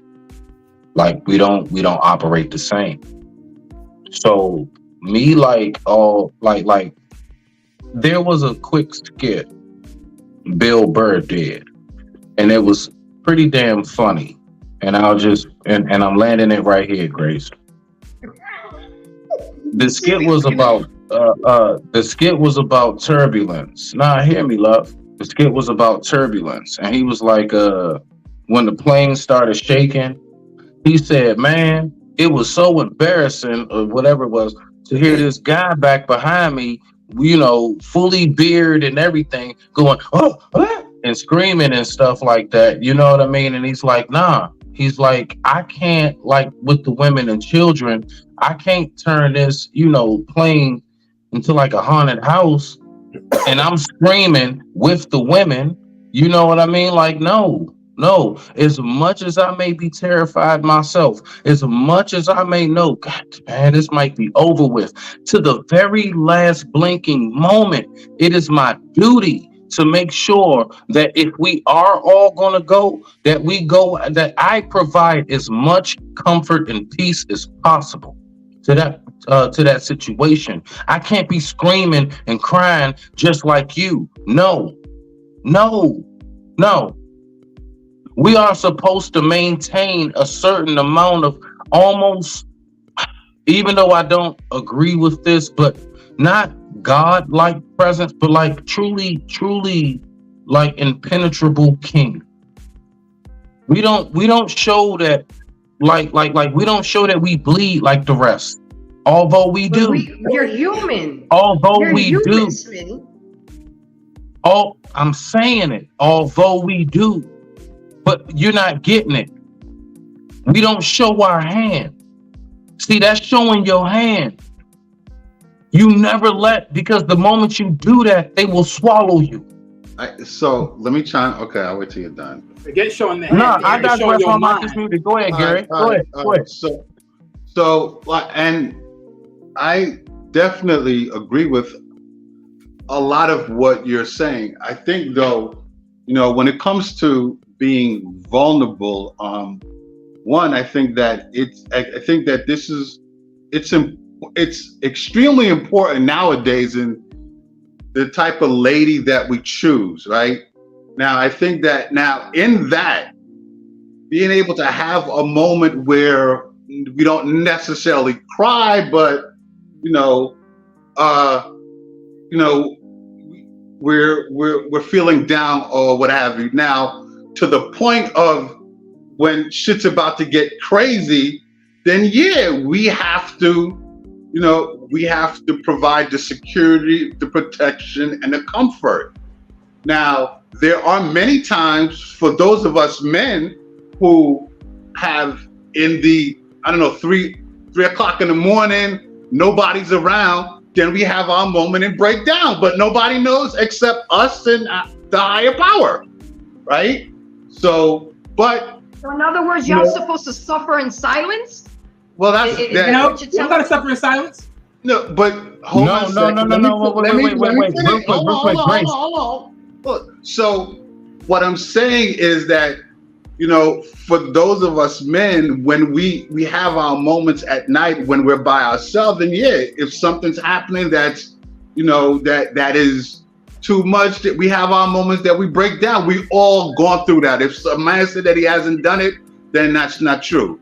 Now, what I'm also saying is that when it comes to a female partner that we have, this is why it's so important that if we're having a moment of quote unquote vulnerability, we could share that with her and she'll understand and won't turn around and throw it in your face later or use that against you later, because a lot of these women out there now, that's what they're gonna do. That's why we don't do it, Ladies and Gary. gentlemen, that's the main reason why men won't open up, because in the That's why heat we of the don't do it. moment, and in the argue, and that I agree. But this But they is why I should. say, Nah, but really, they like, should. this is why it's important. When you choose your lady or the lady that you have, she has to be, in my opinion, really fucking special. Because here's the thing, and I think, bro, you would agree with me on this. When we open up and you throw that back at us, that's like a betrayal.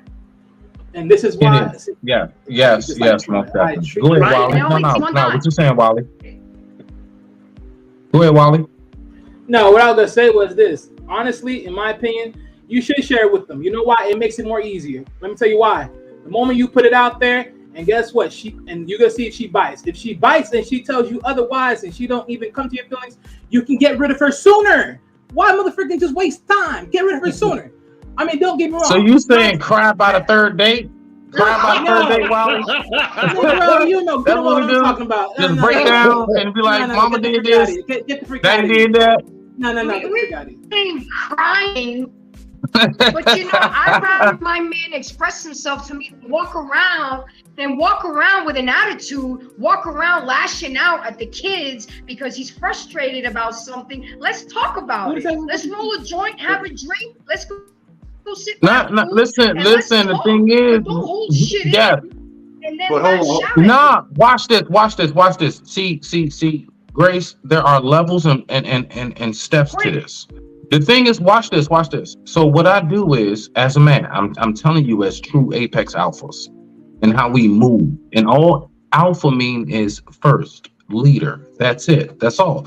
Alpha does not mean overbearing, masculine, aggressive, controlling. Just to make that clarity. So as a true apex alpha, right? What I do first is I go off. No, I talk to you first, and I'll let you know, man. Look, I'm not right now in my head. I'm gonna take a second. No, that doesn't mean we're breaking up. No, that doesn't mean I'm going off to my side bitch house. Nothing like that. No. I'm just gonna go to my peaceful spot. Now, like for a guy like myself and most men like me, usually that's like either your camping spot, your favorite, lake, or get out on the boat to go fishing. That's what we do. We go off and we do more so solitary golfing, you name it. Usually the things we do is a solitary thing because we want that seclusion. Okay. I then come back and after now, while I'm out, right? Real quick, while I'm out, I might weep. I might be getting ready to stroke on my golf, putt or something. I might, bust out crying. I may be getting ready to reel out. I may bust out crying. But you know what? I'm not around you when I did that. And before I came back around you, I went on ahead and I straightened up. I got my shit together. And I came back around you and I maintained that appearance and that what you know me to be. And then hold on. Then from there, the last step, me and you go off and we do what we do. Like you said, maybe, let's take a long walk or let's take a long walk around the park like Jill Scott, right?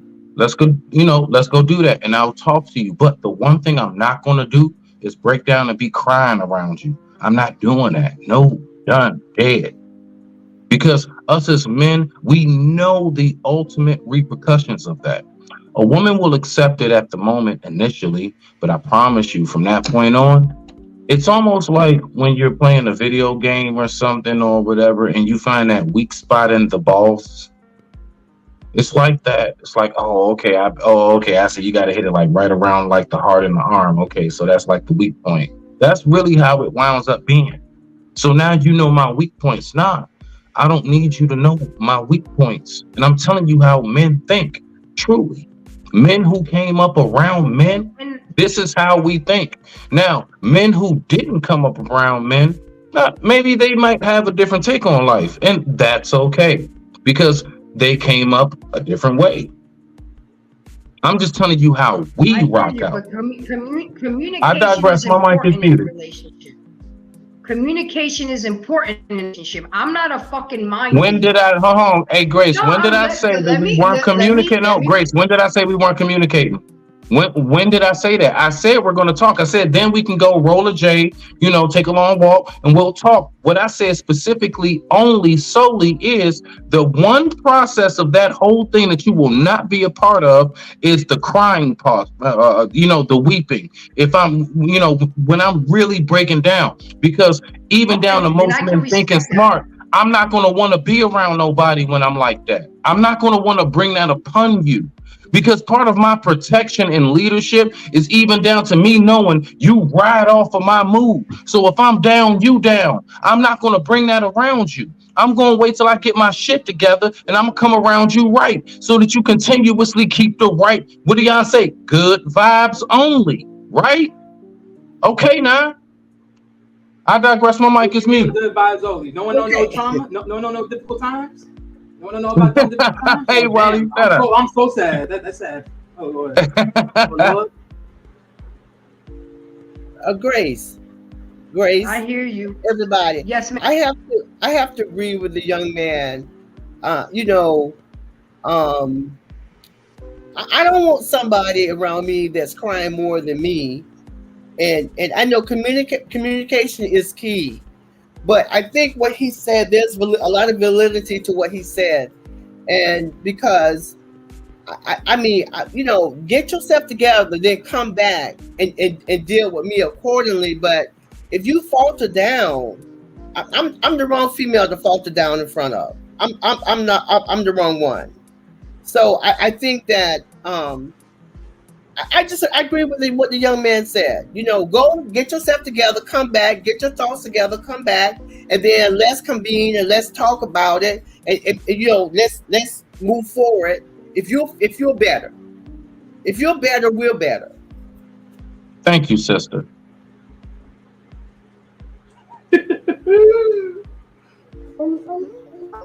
Some men don't even want, it's not even the crying that I was even getting to. It's just having a safe place to at least come and talk. We don't even do that enough for men. We don't even, Wally, are you able to let True in? Because he said he's been hanging backstage, but I don't see him. I don't see you. So we don't even allow the men to be comfortable enough to at least come talk to us. I'm not even getting to the crying part. It's like I agree with that, Grace. Oh, there he agree, is. Grace. No, I'm sorry, True. Yeah, you I see you now. My bad. I didn't even scroll. I'm not used to having so many people on my panel. So I'm True. I apologize for leaving you hanging on backstage for so long. I didn't even scroll down a little bit. But if you want to show your face, get off mute and talk what you've been saying, because you've had a lot of comments, and I want. This is a good topic. So whenever you're ready, Bob. I know. I've been feeling like a straight stepchild, sitting here waving my hand back and forth. This is wild. I'm like, oh no, it's all good. It's all good. And you definitely got to get used to people being on your panel, Grace. This is what we're doing it for. I mean, I know this is a full house tonight, and I love it. And thank you so much, because you can tell that this is a conversation that needs to be had. But go ahead, Truth. Speak your truth right now. It's all yours. Okay. No, well, yeah, I'm sorry. I'm not going to cam up. I'm out and about. But what I did hear, a couple of things being said, and to my, my sister up in the corner, I think it's Miss Cynthia Bell. I think some of the things she was sharing on were very pivotal. I guess it's really disturbing, though, is that it's still wrong information. And what I mean by wrong information is that regardless of if it's 2023, there is a divide in our community that continues to think that our women are supposed to be bringing to the table what we men bring to the table. And if that's the case, then we really don't need men, and we can just allow the women to take on the masculine position. I think that's an incorrect thing, and I think that's why it continues to be a clash. I try to keep it very simple, and it comes across very offensive. Men want women for sex. They want them for intimacy. They want them for the soft privileges that is a woman. No man truly cares what you're capable of in the corporate world. Does not make you sexier. And I wish that our women would get this. Don't know why this is such a struggle, because they continue to try to make it valuable, and it's not valuable. It's valuable to you, not really valuable to us. We don't care. What men simply care about is how attractive you are, how easy you are to get along with. Can you implement into my life and be nurturing and those kind of things? And that may be offensive. I'm assuming it's offensive to women. That's what I'm assuming. Because every time we say this, it seems to be like, oh, but you should value me because my FICO score is high. We don't care. You should value me because I'm a homeowner, which I made a comment in the comments that you're not a homeowner until you have a deed. So people need to stop saying that crap, because it's not true. You just have higher rent. But anyway, and it's just disturbing. As far as the vulnerability, Smitty said a lot of things. You have to earn vulnerability, in my opinion, as a woman to a man at different stages, because it is gonna be, Absolutely. it's gonna come in different forms. And I think that this again is another type of social decay we have, because we live in such a time that is fast. We have Wi-Fi, we have all these things. I believe a good relationship takes time. And I think the vetting process used to be easier because we have intact families. We have people who can see things you couldn't see. But because everybody's doing this now, it's a little bit more difficult. I'm sorry, any man that's listening, any woman that's listening, a man is going to vet you. And if you feel you're as quality as you are, then it shouldn't be a problem being put under pressure. Because if you are who you really are, it's going to show every time. You know what I'm saying? Like, I don't get the issue. But when you're competing on things that are not, well, when you're competing on things that are tangible, that is going to be very difficult. You pull up in a Range Rover and he has a Honda Accord. Well, if your eyes are untrained and you're judging this man solely based on what he is mobilizing in, well, then I would have to question your character, my sister, because you're living in the wrong perspective, in my opinion. Hey, but not even that. They don't even realize 9 times out of 10 that man who's driving that Toyota Camry or that Honda Accord is probably paid for. And that person in that Beamer and that Land Rover, Lord knows how many times they got to refinance and they in debt and everything else. They got to park the car around the corner because of the repo people and all of this other crazy stuff. Not saying all the way to that degree to be extreme, but just saying it can go there. So it's like, little do you know, like, you just, again, judging a book by its cover. So I'm with you on that. Yeah, and it just, it's disturbing. I personally don't get it, and for those who don't, I do my best to try to speak from a very broad perspective. Is what I found that in our communities, particularly, we don't have enough human experiences outside of our community to even have some of these conversations, because you only deal with Black people. You only talk to Black people. Matter of fact, you only know how to acquiesce to Black people. I've been all over the world, dated all types of people, been in all types of rooms that most people haven't. What I found, and I think Gary understands this, is that the perspective of how we do things is not a universal practice. Not even close. That's right. Absolutely right. So our relationship practices suck. We need to take it slow. We need to keep it simple. We need to stop trying to status base this thing, because there's so much brokenness and insecurities in the community that we think that, we're going to go ahead and dress it up. It's all just dressed it up. I think Kanye said it best. You still, insecure. There's something in his lyrics, but the cars, the degrees, all that crap don't matter. A relationship is going to show through the interactions, through the communication, through the children if you birth them, and if you raise them correctly, you'll see the fruit of who the people are, because it'll always replicate itself. All this other crap really doesn't matter, in my opinion. But my mic is muted. I'm going to continue to listen in. Okay.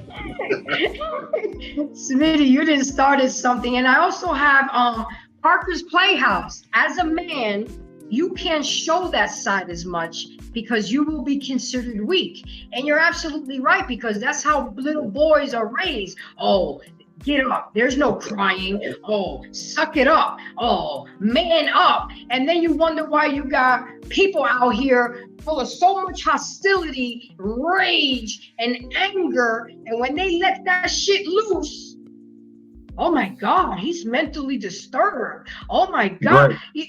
You know what I'm saying? We don't Grace, you know how you balance that out, though? You know how you balance that out? I wouldn't call that. See, men, yes, we have been raised as far as like, you know what, like suck it up. And you know what?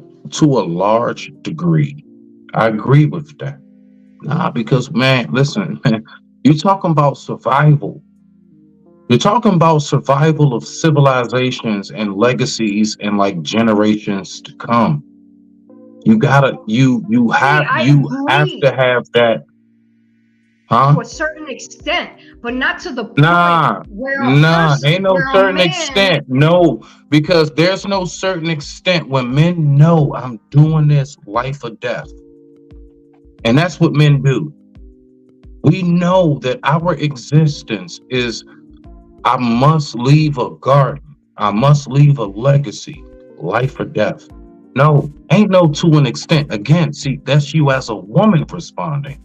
That's not how we think. Okay. With that being said, That's all I'm Smitty, trying to get you to get. I hear you, but here's a study by Dr. Breen Brown, and she says Right? male vulnerability is the She ability says, keep going.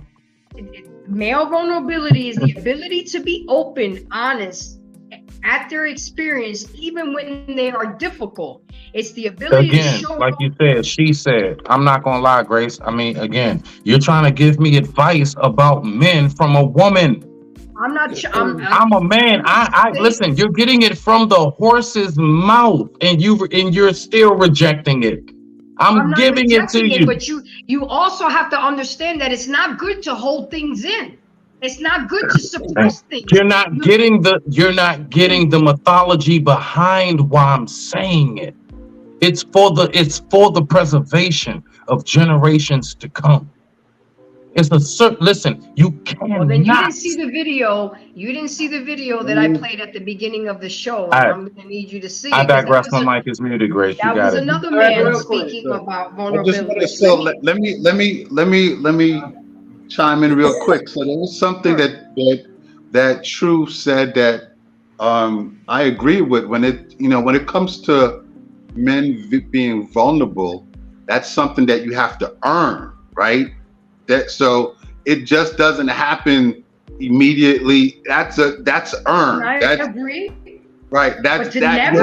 Earned. You gotta earn to be. Wait, what?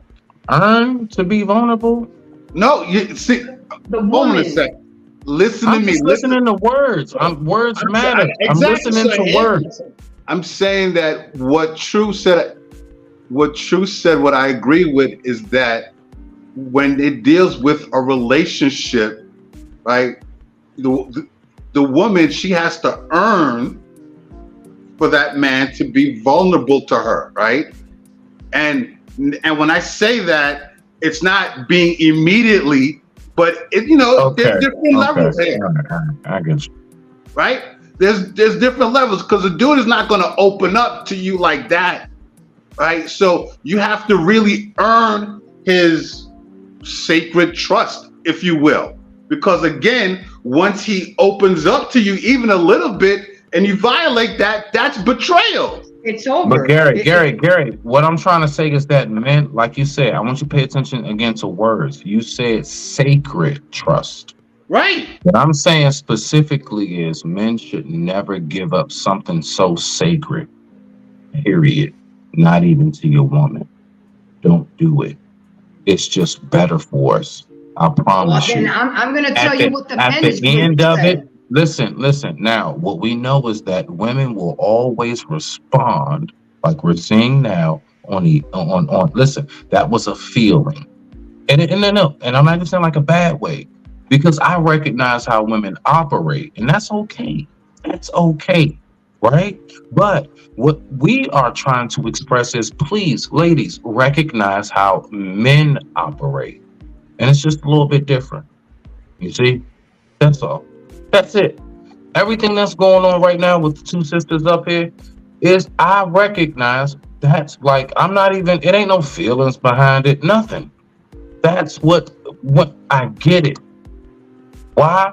Because as a man, and as men deal on logic thinking, right? We choose generally to be objective. Why? Because being objective allows us to see the whole thing in its full spectrum, right? We get the full circumference of everything that's going on around us. We don't want our view to be limited. We don't want something that most women do, which is called tunnel vision. We don't want a tunnel vision. I don't want to see life for just like this one small narrow. I don't want that. I want to be able to have a full eagle owl view. I want to be able to damn near turn my neck all the way around without breaking it. I want to see it all around me. So how do I do that? I do that by looking at everything fully for what it is. You see? And so when women would learn to just get that, that's how I protect you. Because I'm able to see things that you don't. When we go out to certain restaurants and things of that nature, and I'm saying, no, sit us over here. You're like, no, why not? No, look, hey, please, look. I need for you to right now follow my lead. Don't give me a bunch of mouth and lip all in the middle of the bar. I want us to sit right here because I examined certain things. There are certain things that I'm viewing and I see. You know what? Right now, because I see they got a little exit door right here. Let's just say something popped off. We right here. Boom, boom. All right. All right, I'm looking at this. Okay. I also see that this gives us a little more privacy. I don't want a whole bunch of people like walking past us. Right. So I'm looking at this whole thing. I have a certain vision, a trained eye. Okay. Innately, instinctively that you don't. But you don't want to take time to get that. You want to argue with me about it. So now I can't lead, I can't protect. But then what do I hear? Men don't lead, men don't protect. Get out of here with that. You don't let me do my job. Because you keep on trying to do my job. I digress, my mic is needed. All right. I understand. Can I chime in? Oh, I'm sorry. Yes. Go ahead. No, go ahead. No. Go. So I wanted to chime in and try to, hopefully, if I'm digesting what Smitty is saying, he's right in this sense of, mostly women are not trained to be able to be led. But like I stated earlier, if we're talking about vulnerability, I think that's a twofold thing. Just like a man wants to be able to lead the woman, he has to earn her trust in her vulnerability, just like she has to earn ours. But what I will tell you, my brother, and this is just what I firmly believe, if a man has built Agreed. Okay. So far, Okay. agreed. I believe if a man builds himself correctly, I call them optimal males. A woman's gonna know more about you than what you say. She's gonna look at your life. She's gonna look at how you move. She's gonna look at how you interact. She's gonna look at the structure of your discipline. I said that. Yeah. Exactly. Not even to cut you off real quick, but just real quick. Go ahead. Grace, because I literally earlier I said to the sister up top, I said it's not about the look. Forget the look. It's about you walking in that light. It's about, do you walk it? So I'm right there with you. All I'm saying that for is to say I agree with you. I don't know if you heard that part. Maybe you came in a little bit later, but I did say that earlier. Yeah. No. Okay. Yeah. Forgive me. I don't think. Judging the book. Okay. Well, then we're in alignment then. Okay. Great. Yes. Absolutely. Okay. But I think that there's always going to be, and I think that, again, forgive me if I'm not understanding you correctly. I expect a woman to show up in my life untrained to what it is to be around a man of my caliber. She may have interacted with a man. She has not interacted with me. And every man has to train that woman in order to move the way he needs and going to get the best out of her. She may have an idea of how this works.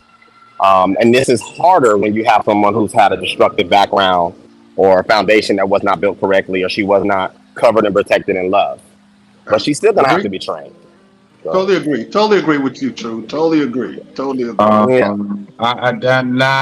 all the way. No, I don't totally agree. So I would like to give her a pushback, slightly. No problem, brother. And respect to you. I like civil dialogue. What it is this, right? The reason why I do want my woman to be somewhat trained in what I consider to be interdependency. Okay. That's something I teach my daughter. Right now, my daughter's 15. Okay. And what I do with her, I do activities with her where it forces teamwork. Because That's how I'm subliminal, and now the things that I'm teaching her, I'm showing her how when it comes to our teamwork, I need you to just do the little stuff. I need you to just kind of do the light work. Just kind of like pick up after me, as I'm like shaving down this or whatever, just kind of like sweep this up, whatever it is. I need you to just play your part and watch how this whole thing keeps moving. Right? So when it comes to a woman being around a man of our caliber, my brother, which I'm pretty sure you are of that, I don't take from that. You do want a woman to be trained in that field to a degree. And one more time, how does a woman be trained in that field? Fathers being around. That woman growing up in a nuclear family home, her seeing firsthand what it's like for her mother and her father to work together, even if they had arguments before. And she heard times where they shut the door and da da da da, blah, blah, blah, blah, whatever. But we still got Thanksgiving, we still got field trip money, we still got Christmas, we still got birthdays, the whole nine. We we don't know how, whatever. We never was with them when they was paying bills, but we know that when it was time to take a bath, we got hot water. We know when it was time to watch The Simpsons, the electricity was on. You see? So as long as the women come up around that, then when they are introduced to us, they'll know how to act accordingly. I don't want to be around a woman who has no idea why I'm making the decisions and why I'm saying certain things, and she just totally off, because you know what she's going to call that? Brother. You're a narcissist. You're controlling. You know it. Why? Because she's not trained. She doesn't understand why I'm saying what I'm saying right now. But let me just say this quickly. Respect. Go ahead, bro. Go ahead. Respect. Nowadays, for men like us, women, their favorite word is narcissist. You see how often that word is used, right? Yep. No. Yes. No. Narcissist and misogynist. Don't forget about misogyny. Right. Gotta throw misogynist in there. Yeah, right. I'm hip, bro. I'm hip. Yeah. Yep. True. Yeah. Okay, so. Yeah, that's their favorite words for us. It's either being a narcissist or misogynistic. They like throwing that word. That's their favorite words, or their favorite go-to words that they like to use now. Now, let's pay attention to this. That's not all women. No, it's not. It's specifically a certain group. You see, because that's, again, something I don't do. I don't put all women in a box. I wouldn't do that. Because I know that there are bitches, there are hoes, there are women, queens, all of that, right? There are levels to this, right? Okay, so I know that with what we're saying right now, that there are women out there who, do definitely fit that category. And those women who fit that category, that's where they are with it. But the women who don't, I make sure that I reserve a certain place for them. You see? And that's how we make sure that we don't get too far gone into somebody then saying, well, who hurt you? Because the way you talk and the way you come off and your energy, your vibe, your aura, whatever you want to call it, your whole spiritual everything is coming off like real angry, real disgruntled. It just seems like you can't get over something. Nah, man. Nah. That's why I know certain women are in certain categories. You see? And so what I do is I sit back and I take time and I watch you, I observe you, I listen to you, and then I go from there. I don't just judge. Can you imagine if I really was to judge women solely off all right, Grace, let's take you for example. I'm gonna use you for example, Grace. I've seen a couple of your pictures on social media, right? Imagine if I never spoke to you, never knew you or anything, right? And I just looked at some pictures and I'm like, Oh nah, nah. She this type, she that type. Just because of a way you might have took a picture, just because you might have been maybe at a club scene or something. I have no idea what was going on. Might have been a wedding reception for your brother or sister or something, and y'all was just out, and it was a really nice spot or something. But I'm just assuming. Nah, you don't assume. Why? We already know when you assume, you then what? Make an ass of yourself. You ask questions. The wise ones ask questions. They inquire. They don't just jump off and just start thinking that they know something. They don't just go by what everybody else says. I don't care how many people say something and tell me a movie was bad. Oh man, such and such part 2 was horrible. I'm still going to watch it. Why? Just so I can make the assessment for myself. It is solely, strictly so that I can make my own decision on if the movie suck or not, suck or not. Not what everybody else tells me. Now, if I didn't watch it and see, oh, nah, I see what everybody's saying, man. Nah, man, true, man. That thing sucked, bro. That was some garbage. But there have been many times I've watched the movie. I'm like, nah, I don't know what y'all talking about, man. That thing go. I watched it 3 times. Why? Because I chose for myself to think. For me. You see?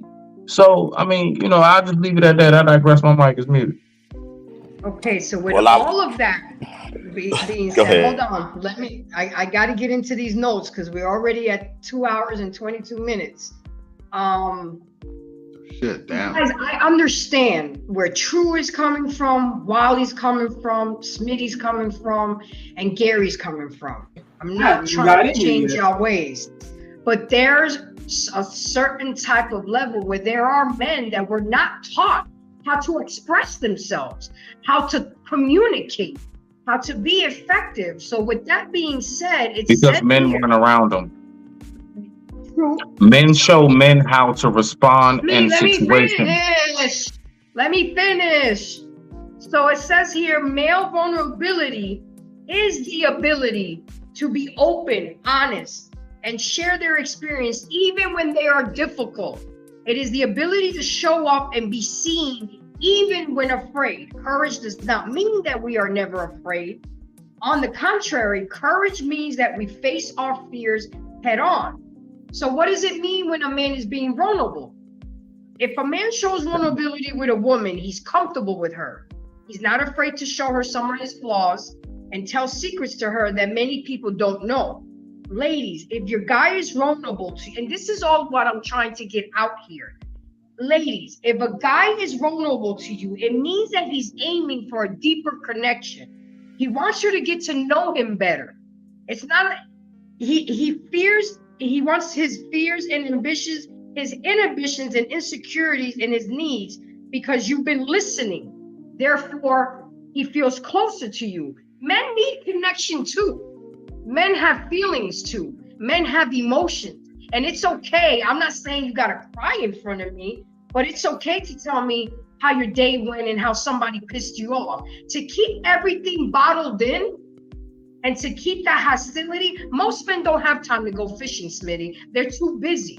And I get it. But if we're friends and we're gonna have a relationship, I have to be able to know what's going on with you, because being vulnerable shouldn't be considered a weakness. It's actually a strength. Male vulnerability helps men connect with me. To feel safe and to express your emotions and build closer relationships also helps men cope with stress and adversity. Again, if you're walking around holding everything in and always being angry and have this rage. Hey, Grace, can I ask you a question? Yes. I want to ask you a question, Grace. Like, at what point, love, did in any form of fashion it was expressed up here today that men should not communicate? We all know that communication is key. Again, no matter how you to be vulnerable. Hear me, Grace, hear me, love. So all I'm saying is that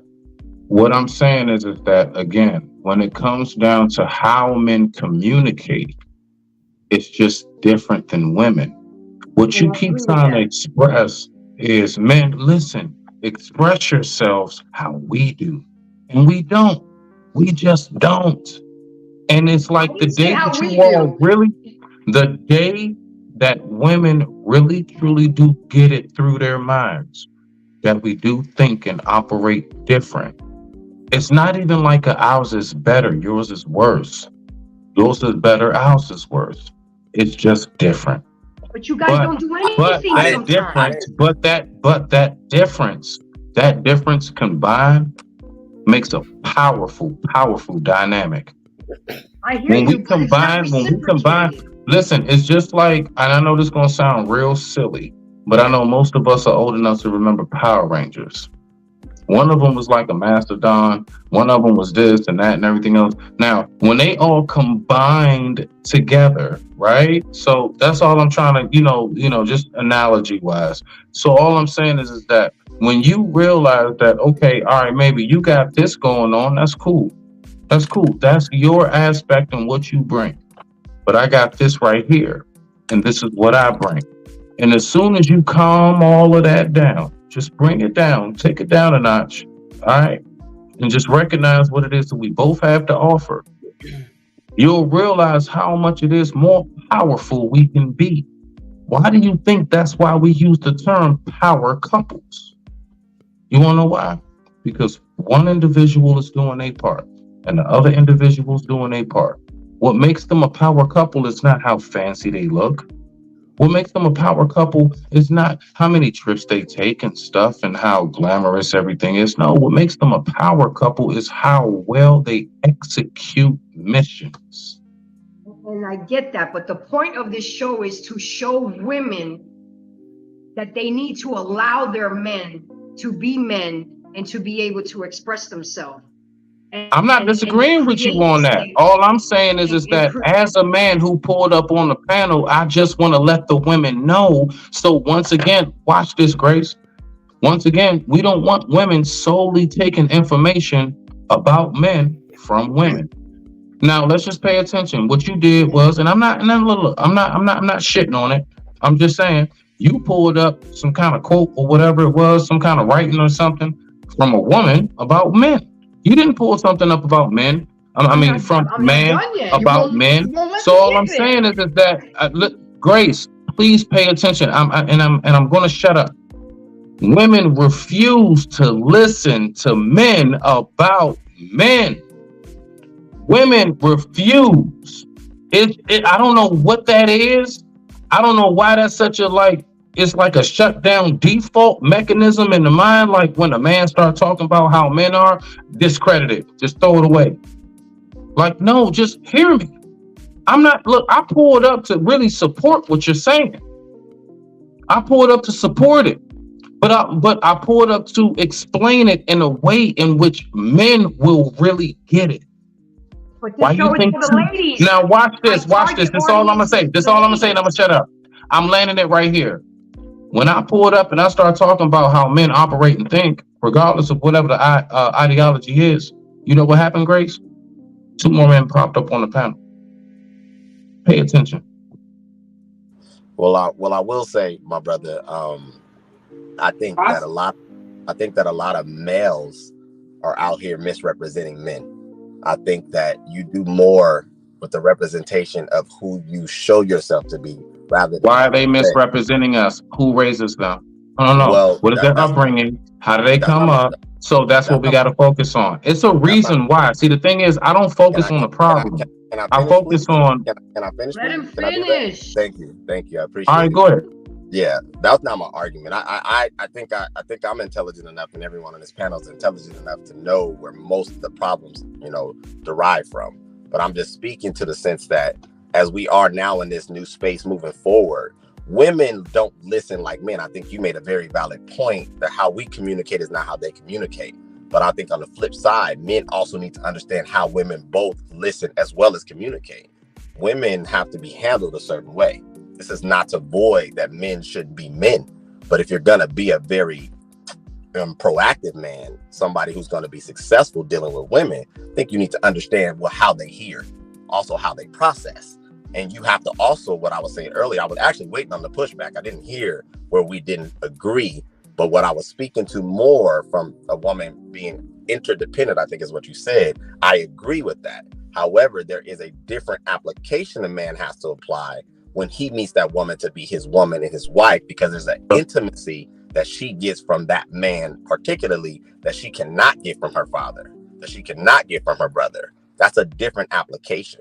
So the foundation. Yeah, but we have to recognize how that application comes about, brother. So how you apply that is simply through, listen, most of this is from upbringing, from actual experience. Point blank, period. So so what you're saying, I do not disagree at all. Only thing, put it like this, boom, the caveat that I add to that is, hey, we need to make sure that we need to really get nuclear families back into the fold of what it is that we advocate, what we preach about. Because I'm gonna be real with you, man. Like, I mean, like, if you go to social media, let's just be for real. It ain't nothing to see women, I mean, real deal, like, they always in the car, got the picture, we all know the picture, kids in the back. You know what I'm saying? They on the way to the zoo or something, which is cool, no problem. I'm not knocking that. I'm not knocking a woman, like, for being with her kids or nothing. But what I'm saying is that this, like, overwhelmingly, like, never is no man. When they come, you know, when it comes to their accomplishments, I've seen women who claim they got a man, they'll wind up having some kind of graduation, some kind of, like, whatever. They don't have no picture with a man. Mm-mm.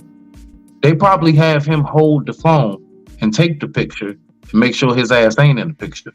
Because I got to make sure that it's never shown that throughout this process, even though I did do this, yeah, I'm the one who's walking across this stage today, but you know what? It was a man by my side throughout this process. It's almost like the totally discredited, you know? So when we see that, we got to recognize that. So it's how these women move, in which I'm seeing. That's all. And I'm talking about from like let's just call it an 80-20 factor. 80%, yeah, they move like that. Let's just say it's a 20% that don't. And I know that 20% is still definitely down for the team. And I salute those 20%. I try to pay more attention to them than the 80%. I digress. My mic is muted. Okay, now this is coming from the mensgrouphealth.com. Men's Group Health. It says being vulnerable shouldn't be considered a weakness. It's actually a strength. Male vulnerability helps a man connect with their women. To feel safe to express their emotions and build closer relationship also helps men cope with stress and adversity. Men have trouble and struggle with vulnerability because of societal pressures of masculinity. Men are always told, man up, suck it up, hold up the callus, keep that tough guy image. Most men are told growing up that crying is not only manly, but that feeling sad is not accepted. So we're telling our little boys, like I always taught my son, Smitty, look, I need you to always be comfortable expressing yourself. As angry as you may be, you need to let it out. Just remember who the fuck you're talking to and keep it respectful, but say it, let it out. There's been times, Smitty, when he would tell me, Mom, you need to take it down a notch. And I'm not gonna get upset with him. I don't give him pushback because I taught him how to do that. There was a time when me and him got into it, and he was like, you know, Mom, I think we need to go both to our rooms, get a 24-hour cooling period time, and we'll come back and regroup tomorrow. I respected him. Why? Because that's what I taught him to be. Even if I'm his mother, he's practicing with me to be the man. He's practicing with me to stand up for himself. And I let him to a certain extent now, you know? And it also says here, because of these societal pressures and expectations, to not express many emotions, thus making men know how not to express themselves effectively. As a result, struggle in relationship and connecting with others will always be a problem. Smitty, I'm not saying I want you to cry in front of me and be weak, but what I'm saying is come connect with me. Come tell me what's going on. Come I tell me how will I come can help connect you. with you, Grace. What I'm saying is that the way in which I will come connect with you, the only way for you to be able to receive it, the only way for you to be able to recognize it is if you were also raised up around men. If you Well, don't I have was. experience knowing, yeah, I'm just speaking, to the general public, right? Right. It's an audience. We got a nice audience. So what I'm saying is to those who are listening is that how we do that is if you're not raised up around that, then you won't be able to recognize it. You're not. Grace, you're And not. that's what I'm trying to do, Smitty, to teach the women when you allow your man the safe space to be vulnerable, it creates a bond of trust and opens to enhance the relationship. Right. So this is my biggest pet peeve, and this is why men don't open up. This is why men Uh-huh. feel like you. Ladies, men don't open up and don't express themselves and don't be vulnerable because men often feel that they need to be self-reliant. Men provide for their loved ones, and it's not appropriate to express their Are you emotions. reading? Are you reading something? Yes, I write down That all of last part, personally, honestly, most of what you was reading, no, definitely on point. That last part, read that last part when you said, read that again. What did you say? men. Men don't show their vulnerability. Why? Okay, men often feel that well, hold on, I'll read the whole thing over.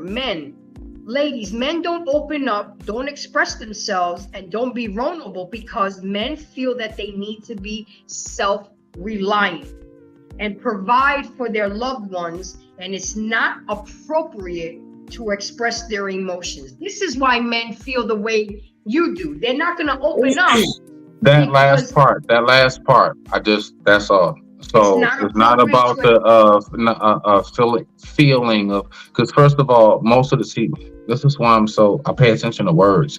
Most men don't go off what we feel. We go off what it is either that we know or what is best. Right. First and foremost, all that feel, no, that's a woman. Okay.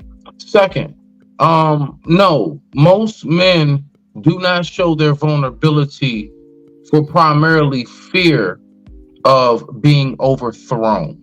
Okay, and here's my next sentence. Let's just say, for example, you that top dude in the hood, for example. Let's just a small basic level, something we all may be able to identify with. Let's just take the hood. You that kind of like top dude. A lot of people know you for being able to fight pretty good, and you know, you the hustle man. Folks come for you for the work. A lot of people know you for having a nice car too, with the women, the whole nine. You can't show your vulnerability. Why? Because you know instantly. Because us as men, we know that there are other men. Because remember, women outnumber us naturally in life. There are always more females than males. We can even take this to the lion pride. It's always more females than male. Y'all always outnumber us. So because we know naturally, innate, our numbers are so low, it's instinctive for us to go ahead and act accordingly. But Smitty, I'm talking about intimate relationships, not out in public. I'm talking about if you and me was a couple, right? That's what I'm trying to teach women to. Guess what? I'm telling you, me and you gonna talk. Like we really gonna communicate. We gonna talk. Yes, we're gonna do that nice long walk and all of that. You know what I'm saying? Like we're gonna do all of that, but there are gonna be certain processes throughout that whole ordeal that I'm going through while getting myself together. Let's just say I had a loss of a loved one or something, right? Let's take that. I'm not going to cry about my cousin or my sister or mom or whoever. I'm not, like, to the best of my ability. Do you think that's normal? I'm going to keep the tears away from you. You have no idea. Why? Because my ultimate goal is to continuously protect you. How do I protect you? I know women are emotional. I can't start crying. You gonna start crying. I gotta protect you, even down to your feelings. as much as I know as a man, I don't even operate off of feelings too much. But that's my job. See, that's how deep that protection goes. And when women start to learn how men truly operate, y'all will get that more. But as long as women keep on listening to either men who weren't raised around men and or women who don't know shit about men, you'll never get it. And I'm not saying you, Grace. I'm not saying you, Love. You know, you folks. You know what I'm saying? I'm not. But just in generally speaking, just to make that clarification. You know, if that's the case, then this argument has no point to be spoken on. Because if we're gonna lock that up, then my thing is, why make it an argument? It's not. It's a discussion. Well, even it's a passionate discussion. It doesn't really matter then. I think there's really points missing. It really does. It does, Wally. But no. Go ahead, brother. Let me shut up. You go ahead, bro. I think there's points missing because I get where you're coming from, Smitty. I truly do understand where you're coming from. But I also get where Grace is coming from, particularly what I assume to be the female process. And I think we haven't used that word process. A woman is not going to judge any man that shows vulnerability from a tier of a family member passing. Not a woman that has good character, not a woman that is built correctly. Now, if a woman derives some level of seeing her man in a weak position from a loss, then that woman is destructive in nature. I think that what we're not touching on is that men who show vulnerability are not handling their business as a man, that he fumbled somewhere, that he made, erroneous decisions, whether it was financial or whether it was, sexual. That's where you start to see women weaponize that vulnerability and start to see that they lose respect for you. But I don't know any woman in good nature. Now to the point of what you just said. Okay, touche, my brother, touche. But what I would say to that is that's why naturally through nature, like think about it truly in a animalistic way, but humanized. That's why we don't even take that chance. See, in order to preserve the legacy, there's certain things you lock down. You don't even take a chance on it. I'm not even about to take. I'm not. Think of how many. Hold on, let me just finish, Grace. Think of how many great men have fallen. True wealth, legacy, everything fallen, honestly, because of a woman. Why? Because they opened up a little bit too much. Look, the fact is, and I'm not even saying it like women are our enemies, but what I'm saying is you have to recognize why you don't put, because when you open up to them to a degree, listen, you have to understand something. You put them on the same level as you. It's also a part of maintaining. No, I'm not. See, yeah, you're thinking that. It's men like you because you're thinking that have feelings and emotions. You're still trying. You're processing what me saying as a man. You're processing it as a woman. Men dislike. Men have emotions and feelings, and it's okay. But it's men like you who take it to such the extreme. I spoke my message. We forget. I spoke my message. It's okay, Grace. No, I did, and I'm still here, love. I'm still here. We can it's okay, agree to love. Disagree. Man, that's what I'm talking about. Thank you. Go ahead, get in there. Hey, man, Wally for president. Why you so quiet? Because you've been long stroking. Nah. Hey. That's what she said last night. My man. No. Go ahead, Wally. Okay, so from all this overall, because I'm about to literally forget everything y'all about to say. But going back to what you were saying about when the little boy was, if the little boy started crying, you were telling him to man up and all that. I don't think so. That's the problem. The problem is the way you tell it to the boy. My thing is, see, we don't bring the process to get the boy over what he had dealt with. If he is dealing with pain that caused him to cry, you have to let him know, like, hey, look here, wipe the tears. Deal with your little boo-boo, whatever it is. Now get up. It ain't that serious. So that's the problem right there. But when you tell him, hey, get up, It ain't that, man. Stop all that crimes. You're a boy. Now you just breathing, you just yelling and telling him to be a soldier. That's not how it runs. You're not building a robot. You are absolutely right. Because when my son used to come to me and cry, I used to say, "Are you hurt? No, mommy. Are you bleeding? No, mommy. So why are you crying?" And I would let him express himself why he's crying. And I would say, "You know what? That's not a reason to cry. You're gonna be okay. Go pick up the mess because maybe daddy yelled at him or something. Daddy yelled at you, go pick up your mess. There's no reason to cry." I wouldn't fold into him. I remember one day when he fell really hard and hit his head on the basketball thing. I didn't run on the court like most mothers did. I let his coach deal with it because that's what the coach is for. And I didn't want to embarrass him. Oh, mommy, now when they sat him down on the bench, I snuck behind there on the bench. I brought him a Gatorade, said, "You good?" And he looked at me and I asked him again, "You good?" And he was like, "Yeah, mom." And I get it. But we have to allow a safe place for a man to be able to express himself, because if not, then you're going to get a lot of rage. You're going to get a lot of hostility. And if I want to feel connected to my man, I got to be able to, feel his vibes. I'm not saying cry in front of me, smash shit, but you got to be able to, because again, sometimes I forget that men have emotions and feelings because men want to walk around, "Oh, I'm the tough guy. I'm never going to feel this. I'm never going to." Come on, man. We're human. Even Jesus wept. Right. We're human. Yeah, to that point, because there's a reason and I know you're going to protect me. But okay, I have Leanne up here. She's a new one, so I. She bored. The conversation is hard. I think I said that right. It's hard to take. And then she came back and said, hold on, because these comments be stuck as hell sometimes. Hands up. But let me finish this. The biggest reason that men do not become vulnerable is because y'all women fucking throw shit back in their face. That is the biggest no-no that we can do as women.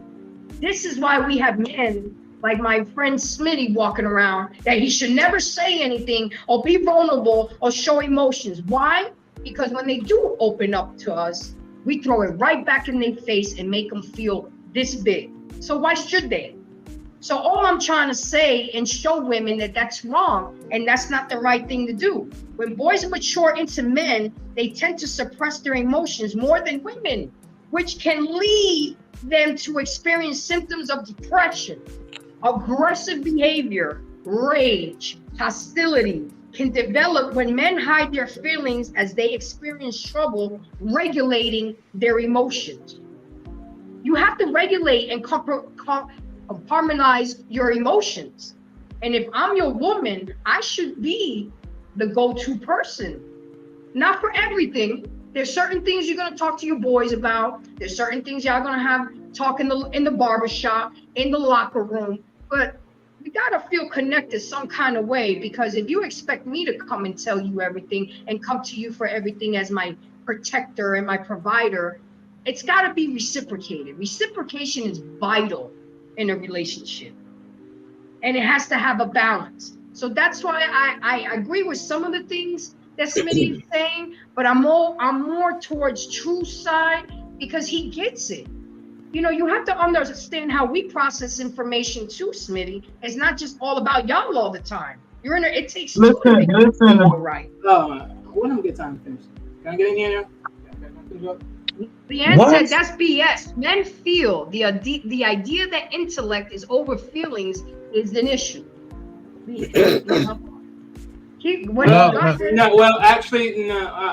slightly. Go ahead, Wally.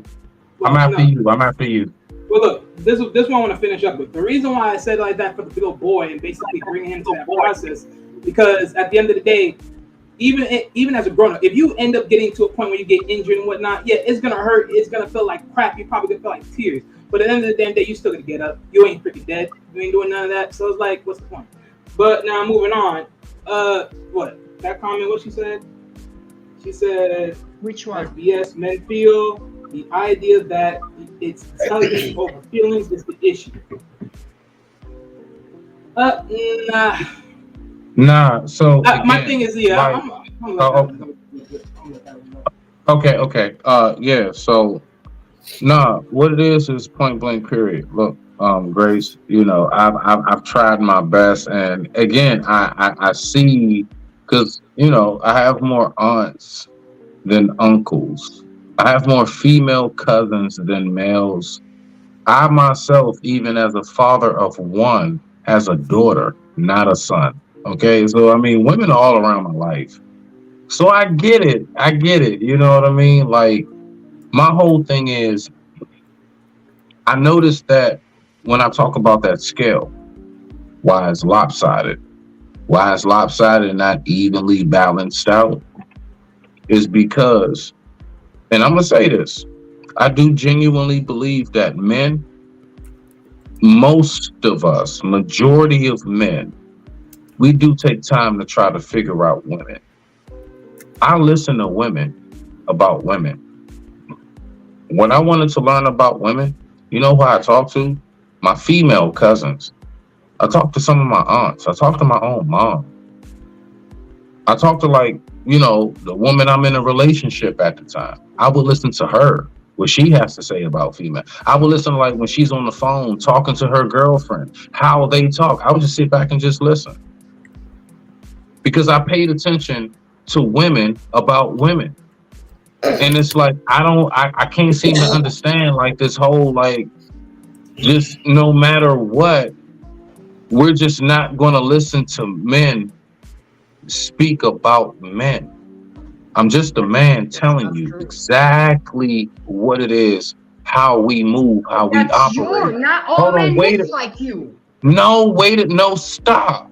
Now look at how you said that. You want to know why you said that? I'm gonna tell you right now. That's coming from a woman who has heard majority of women basically say, you know, most men don't move this way. Majority of men are like that. No. I'm trying to help you out from the horse's mouth. Most men are like me. Most men are more stand up. Most men are thorough. Most men are robust. Most men do walk in that true masculinity with that balance of, I'm not some aggressive jerk. Okay? Most men do. But that's what we're trying to get you all to get. Stop listening to women who keep talking about they hurt moments because they refuse to talk to anybody who got on nice enough shoes or drives a nice enough car. You see what I'm saying? Because these women who are saying stuff like this, who do you think they get it from? Do you think that she got that from a man who truly is a real stature? No. Where do you think this comes from? This is coming from the lips of women who know nothing about men, who probably never had a father themselves. They may have some brothers, but they brothers grew up around their single mom, all 5 or 6 of them, right? Like, let's just be for real about it. I know it may sting a little bit, but let's talk about it in its entirety. Because I'm about trying to figure out how can we change this dynamic. I only speak what I say to try to figure out how can we fix this shit. All right? Now, I know what I'm seeing. I'm somebody that's really out there. I only been on these YouTube spaces for about 5 or 6 months. Nah, a little bit longer than that. I say about 9. I've been on, going on a year. I'm like a little under a year. I've been in the real world is my point. I really talk to people. I really have seen shit. I really go out places. I don't sit in some dark basement and just listen to people tell me shit about life. I really go out and experience it. So I'm speaking that right now. And it's like women don't want to listen to it. So it's like, what are we supposed to do? So then when dudes talk about getting passports, going overseas and everything else, I mean, I don't agree with it, but I can't blame them. I can't blame them at all. Because I get it. I'm sitting here and I'm saying it. I've been saying it all night. We don't think the same. We don't. I We realize don't. that. Our minds I know don't that. operate and process But the not every same. man process, and not every man is like you, Smitty. It's Can like I a come back? Not wood every chopper. man It's like is a like wood you. chopper and a blender. A Very blender, different from okay. A you. blender True is blends up different from food. you. A blender will blend up some fruit and shit. But you know what? That blender is not a goddamn wood chopper. You can't stick a whole tree in that blender. It don't operate the same. It's not built the same. And you keep on trying to stick whole trees Yes, down the sir. blender and wondering why your Dyson and No. shit keep on breaking and you got to order more. Okay, can I come back in? Yep. So this is what I'm. Why leave for president? Why leave for president? Why leave for president? Okay, so this is what I'm gonna say, right? So to the lady's question earlier, to the lady's statement earlier, right, which said that's BS, men feel the idea that it's intelligence over feelings is an issue. I'll say this, right? God said it himself, right? He says he's a jealous God. Why does he say that? Because 9 times out of 10, for us as human beings, those that are his children, what do we focus on? Who do we focus on? We don't focus on God. We focus on other people that we now consider our gods, people that we worship, people that we deem these higher orders or whatever whatnots.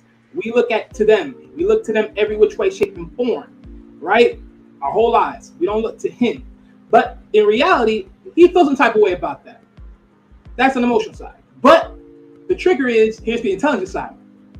The intelligence side is, at the end of the damn day, he knows one thing. I'm internal. You ain't. So you can keep doing what you do. I'm going to keep watching. Because at the end of the damn day, I'm going to be where I'm going to be. You're going to be what you're going to be. So keep doing you. And I think that's the thing. Okay. It's the bait and switch, really. With that being said, this information from verywellmind.com says the way men to reduce the fear of vulnerability is to embrace your authentic self. Learn to love and accept your whole authentic self. Loving oneself is one of the toughest lessons we will ever face as men and women. Is what Nah. Can I say something to that? Can I say something to that? First and foremost. I got to Go finish. Go ahead. When you done. When you done. All right. When you done. God damn. Okay. Learn to love and accept your whole authentic self. Loving oneself is one of the toughest lessons we will ever face. Everyone has flaws. Everyone has imperfections, embarrassing stories, and past mistakes that they wish they could forget. Men, listen to me when we are all insecure, awkward, and desperately wishing they could change. Certain things, it's human nature. The trick is to realize that everyone feels some type of way, no matter how beautiful, how perfect someone appears. We all have the same awkwardness, insecurities, and self-doubt. When your man starts to talk and what is on his mind, confess his true feelings for you, tell you he loves you, or even cries in front of you, that is him being at his most vulnerable. Ladies, fucking listen, and listen with empathy. Listen like you fucking care, because without judgment, because it means that not only he values you in your relationship, but that he is comfortable enough to be the real him in all his forms. And this was from verywell.com and mensgroup.com. I get it, Smitty. I get what you're trying to say, but everyone is not built. Grace, can you read the first part for me again? Can you read the first part? Read the first part again. You keep on talking about a whole lot of people ain't like me. Yeah, I hear you. Read the first part again. What you just read. Read that first part again. I'll tell you when to stop. It's on this first part. One way men reduce their fear of vulnerability is to embrace their authentic self. Mm-hmm. Learn to love and accept your whole authentic self. Loving oneself is one of the toughest lessons Stop right there. Thank you. Thank you. Right there. That's the bullshit. Now just hear me out, because that's the bullshit. All right. When you understand how men get true gratification, you know why we're built so strong as we are? It's not to overpower you. No, it's not to over muscle you and stuff. I have the strength that I have so I can go out there and take care of the yard. and make sure that real strong, physical things are done. So when you're talking about what you're talking about, as far as like how a man shows what? No, no, no, no. It makes me feel like you're gonna be a robot walking around the house, showing no emotion. You're gonna even no. Listen, see, that's what I'm trying. That's the impression that you're not listening. Grace, love.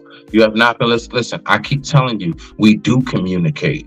What I'm trying to get you, I want you to play this video back. Maybe there's certain segments, certain pieces of it. Seriously, we just operate and we communicate different. I, as a man, I recognize how you all do things. Like, for example, watch this, right? A woman, right? She may be upset at you. So, like, let's say I got this routine, me and my wife, she always cook dinner. She may try to show me she upset at me by, like, not cooking dinner, like having my clothes laid out or something. You know what I mean? Because her whole mission is to do something subliminally and, like, you know what? I want you to know that. I'm gonna tell you I'm pissed off. Watch this. So watch this, Grace. Watch this, Grace. Just like you've been saying to me, Grace, all women ain't all women aren't you. All women aren't you, Grace. Same thing you've been saying to me. And all men ain't you. Like, come on. Like, peep game. It's so much easier to talk about shit. If I'm mad at you, I'm not gonna ruin your day at work. I'm not gonna. You still missing it. You still talking over what this man is telling you about men. You still talking over it. You're not receiving it. What you need to do right now is to be a sponge. You know what sponges do? They absorb. Yeah, they soak up stuff, but you're not. Yeah, I need for you to be a sponge right now. I need for you to strictly think about it. Fuck all the SpongeBob SquarePants, okay? Sponges don't talk, they don't make sounds, they don't even really move, and it's a real live living thing. But you know what they do? They absorb, they take in. I need for you to be a sponge right now, love. Just take it in. We don't think the same. Yeah, because I'm telling you, I'm saying. You see how instantly you spit out. Instantly you spit out. It's like Tourette's. It's okay. Listen, no, it's not, what I'm saying. This has been like this all night. Seriously, Grace. What I'm saying to you is that I'm saying we do communicate. We do communicate with you all. It's just not the same way that you communicate with us. And I'm doing everything I can. I'm giving you game. I'm letting you know how we communicate. Look, this is how, I'm letting you know now. When men do this, when we blah, blah, blah, if a man does such and such, that's how we letting you know this, and that. And it's like, it's not even like a take-in. It's just it's like an instant. It's like a swing shot. It's like just pull that bitch back and let it out. Like, no, just take it in. Just take it in. I'm telling you how we think. I've said it all night. I've been saying it all night. I get you. I've been saying several times. I get how women operate. I said it several times. I've been said that I've listened to women, how women operate. I said it. What are we doing? Too quick to regurgitate. Take it in, let it digest. Don't be quick to stick your fingers down your throat.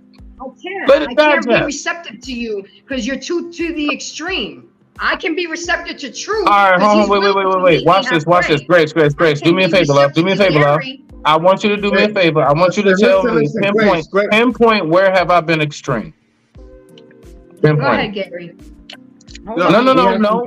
Pinpoint where I've been extreme. Don't go over, Gary. Again, this is embracing grace. I said go, Gary. Grace, I was just going to say. Now you're making me pull rank. No, now listen. We have some comments, so go read the comments. So can you read some of the comments? Gary, you have access to click on the comments now. Not. Anyway. Hold on, I'll do it because Leanne been talking her shit and she been saying good. Because women are so dumb that we can't possibly understand men. And then she says it takes so much more strength to actually deal with feelings. Women are not so dumb they can't. No, it's not that, Grace. Women just refuse. Let me finish. Women are more than capable. Women for the longest, women have been more.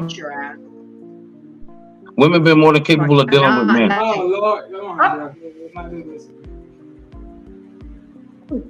Okay, God forbid you talk over a man, Grace. I mean, I try to be respectful, but you gotta remember, Smitty, whose show is this? You gotta bow down. You gotta be respectful. Come on now. Don't make me go there with you. We're having a discussion. You're taking me there. Well, no. You ask a question, I respond to the question. You make a statement, I respond to the statement. Right now. That's how we should go. Let's keep going with. Let's keep it litty out this place. In 3.5 hours. People don't have that long. People don't have that long of an attention span. You think it's for 3 hours? Apparently you do. Listen to us be bullshitting. Apparently you do, Grace. Well, I want to. Because you've been here for 3 hours. So you're a prime example of somebody who has. Yeah. Ouch. You are a prime example. Thank you. To do it.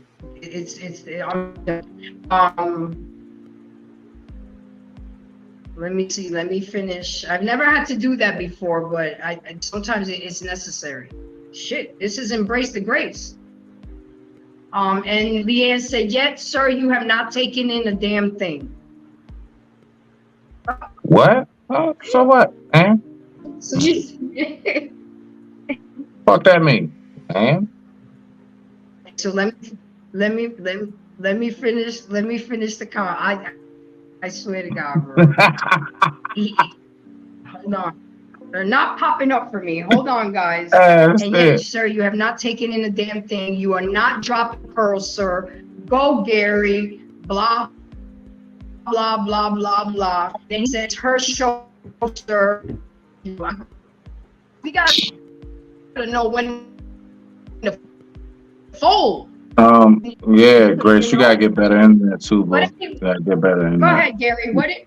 Nah, you're getting choppy. I'm just letting you know. Okay, so drop a cash app then. Drop a cash app. I'll get better. It's not my internet, it's my computer. I need a new laptop. So I got cash on me. I got cash on me. You can come get it. Drop a cash app. You not. I got cash on me. You can come get it. Drop the cash app. I ain't getting shit. Drop the cash. I don't do apps. I do cash. I don't do apps. I do cash. I don't do apps. I do straight cash. I go to the ATM. I pull that bitch out the bank. That's what I do. Drop a cash app. Then drop a cash app. Gary, what did you have to say? Nah, I was just saying that we had some comments and stuff like that. But what it's like? We're like at 11 o'clock now. So are we gonna be wrapping up? Yeah. Okay. Yes, we are. So we're gonna wrap up right now because we at the 3-hour mark, and this is the longest I've ever been. And we need to express our thoughts long and short and sweet and keep it moving, and know that there's other people that want to say things. So I'm gonna go around the table. I'm gonna leave you for last, Gary, because you're my co-host. True, are you still there? Are you still listening? You still with me, my dear? Oh, I'm here. Yeah, I'm here. Okay. Now I need to ask you a question. Why is it that I'm able to be more receptive and listen to you and Gary and him that he gets on my nerves? Is it because I'm being emotional and I'm being a woman? Or is it because the way he's presenting the information is more the way I process information better? Because not every woman is the same, just like I know that every man is not the same. Can you try to answer that question for me, and then go ahead, give me your final thoughts, and let people know where we can find you. I just think that the particular brother, as he had, some validity to some points he was trying to make, and I just feel that, I just believe there wasn't enough balance to understand that we were on a panel.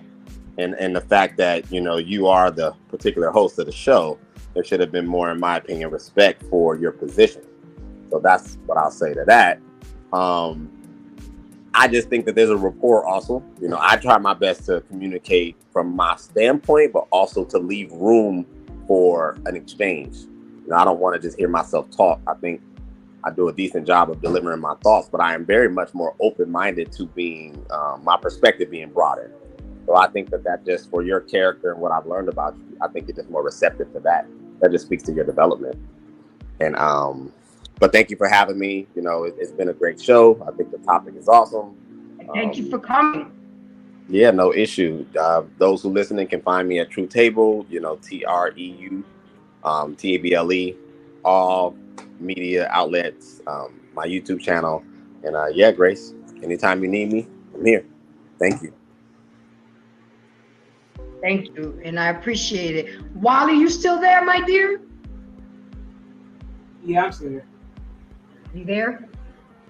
Okay, go ahead and give me your final thoughts and give me your final thoughts on the topic and let people know where we can find you. My final thoughts is to this.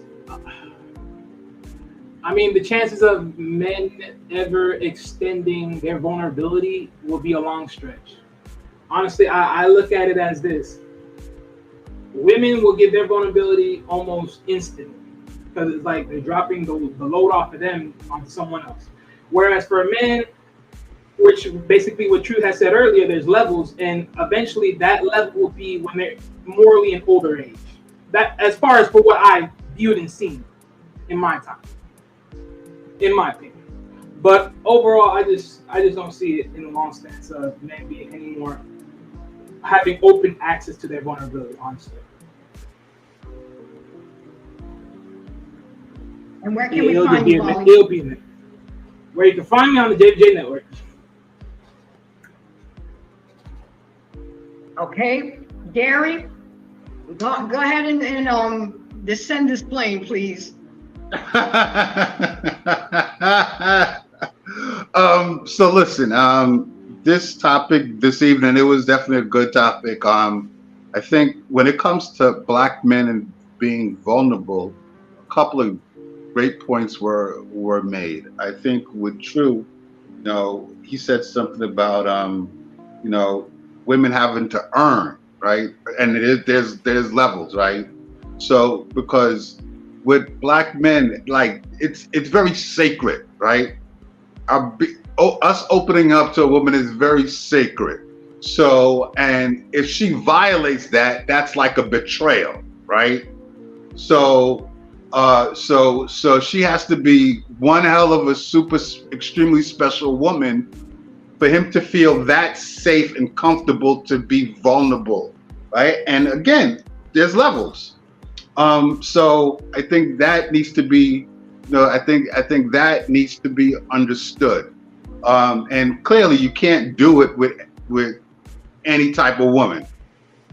I think also what we have to look at is that, we have a lot of women out there that ain't shit, and we got a lot of men out there that ain't shit.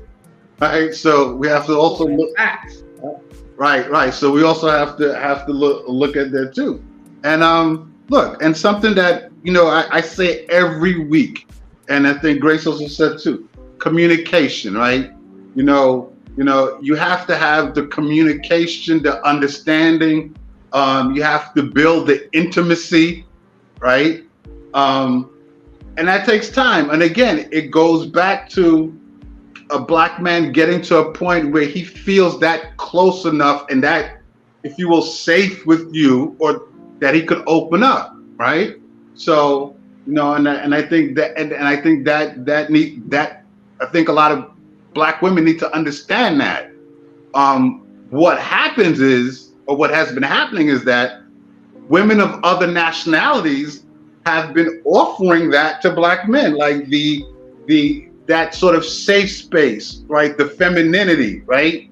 A Black man don't want to have to be arguing with, like, feel like he's arguing with his homeboy, or he feel like he's arguing with another dude when he needs his peace, right?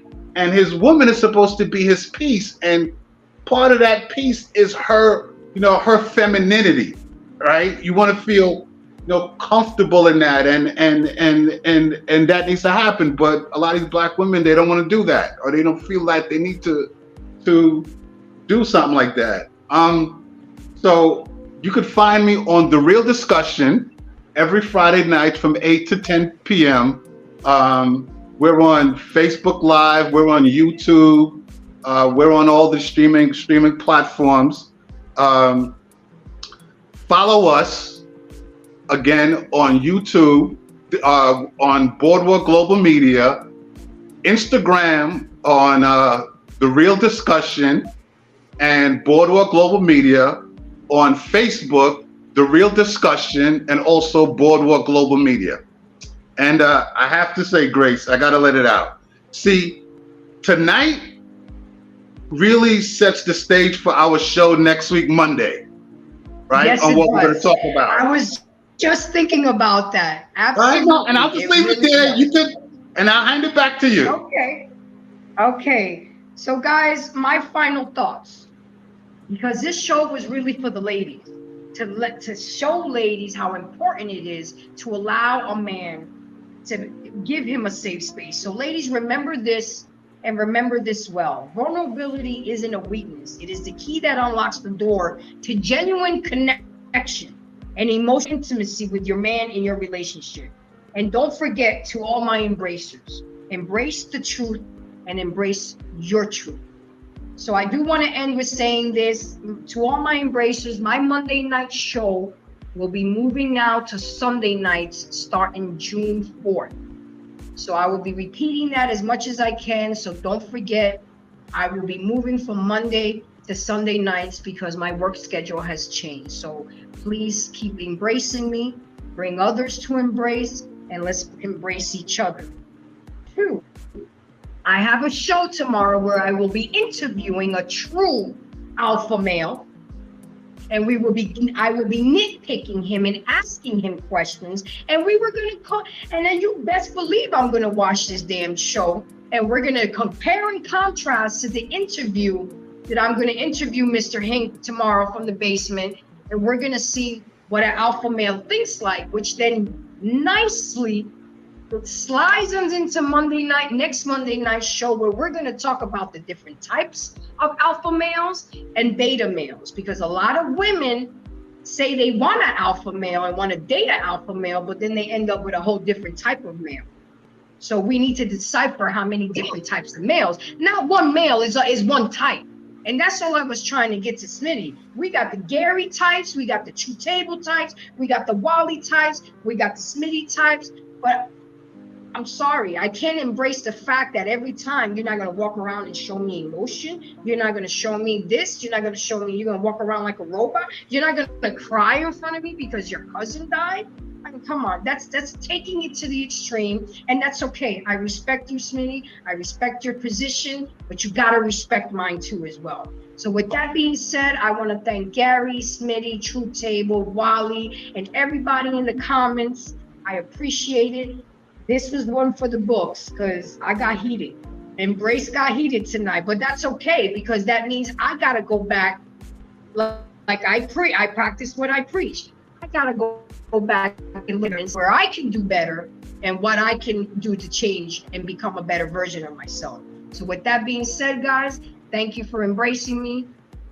Peace. Take care, guys.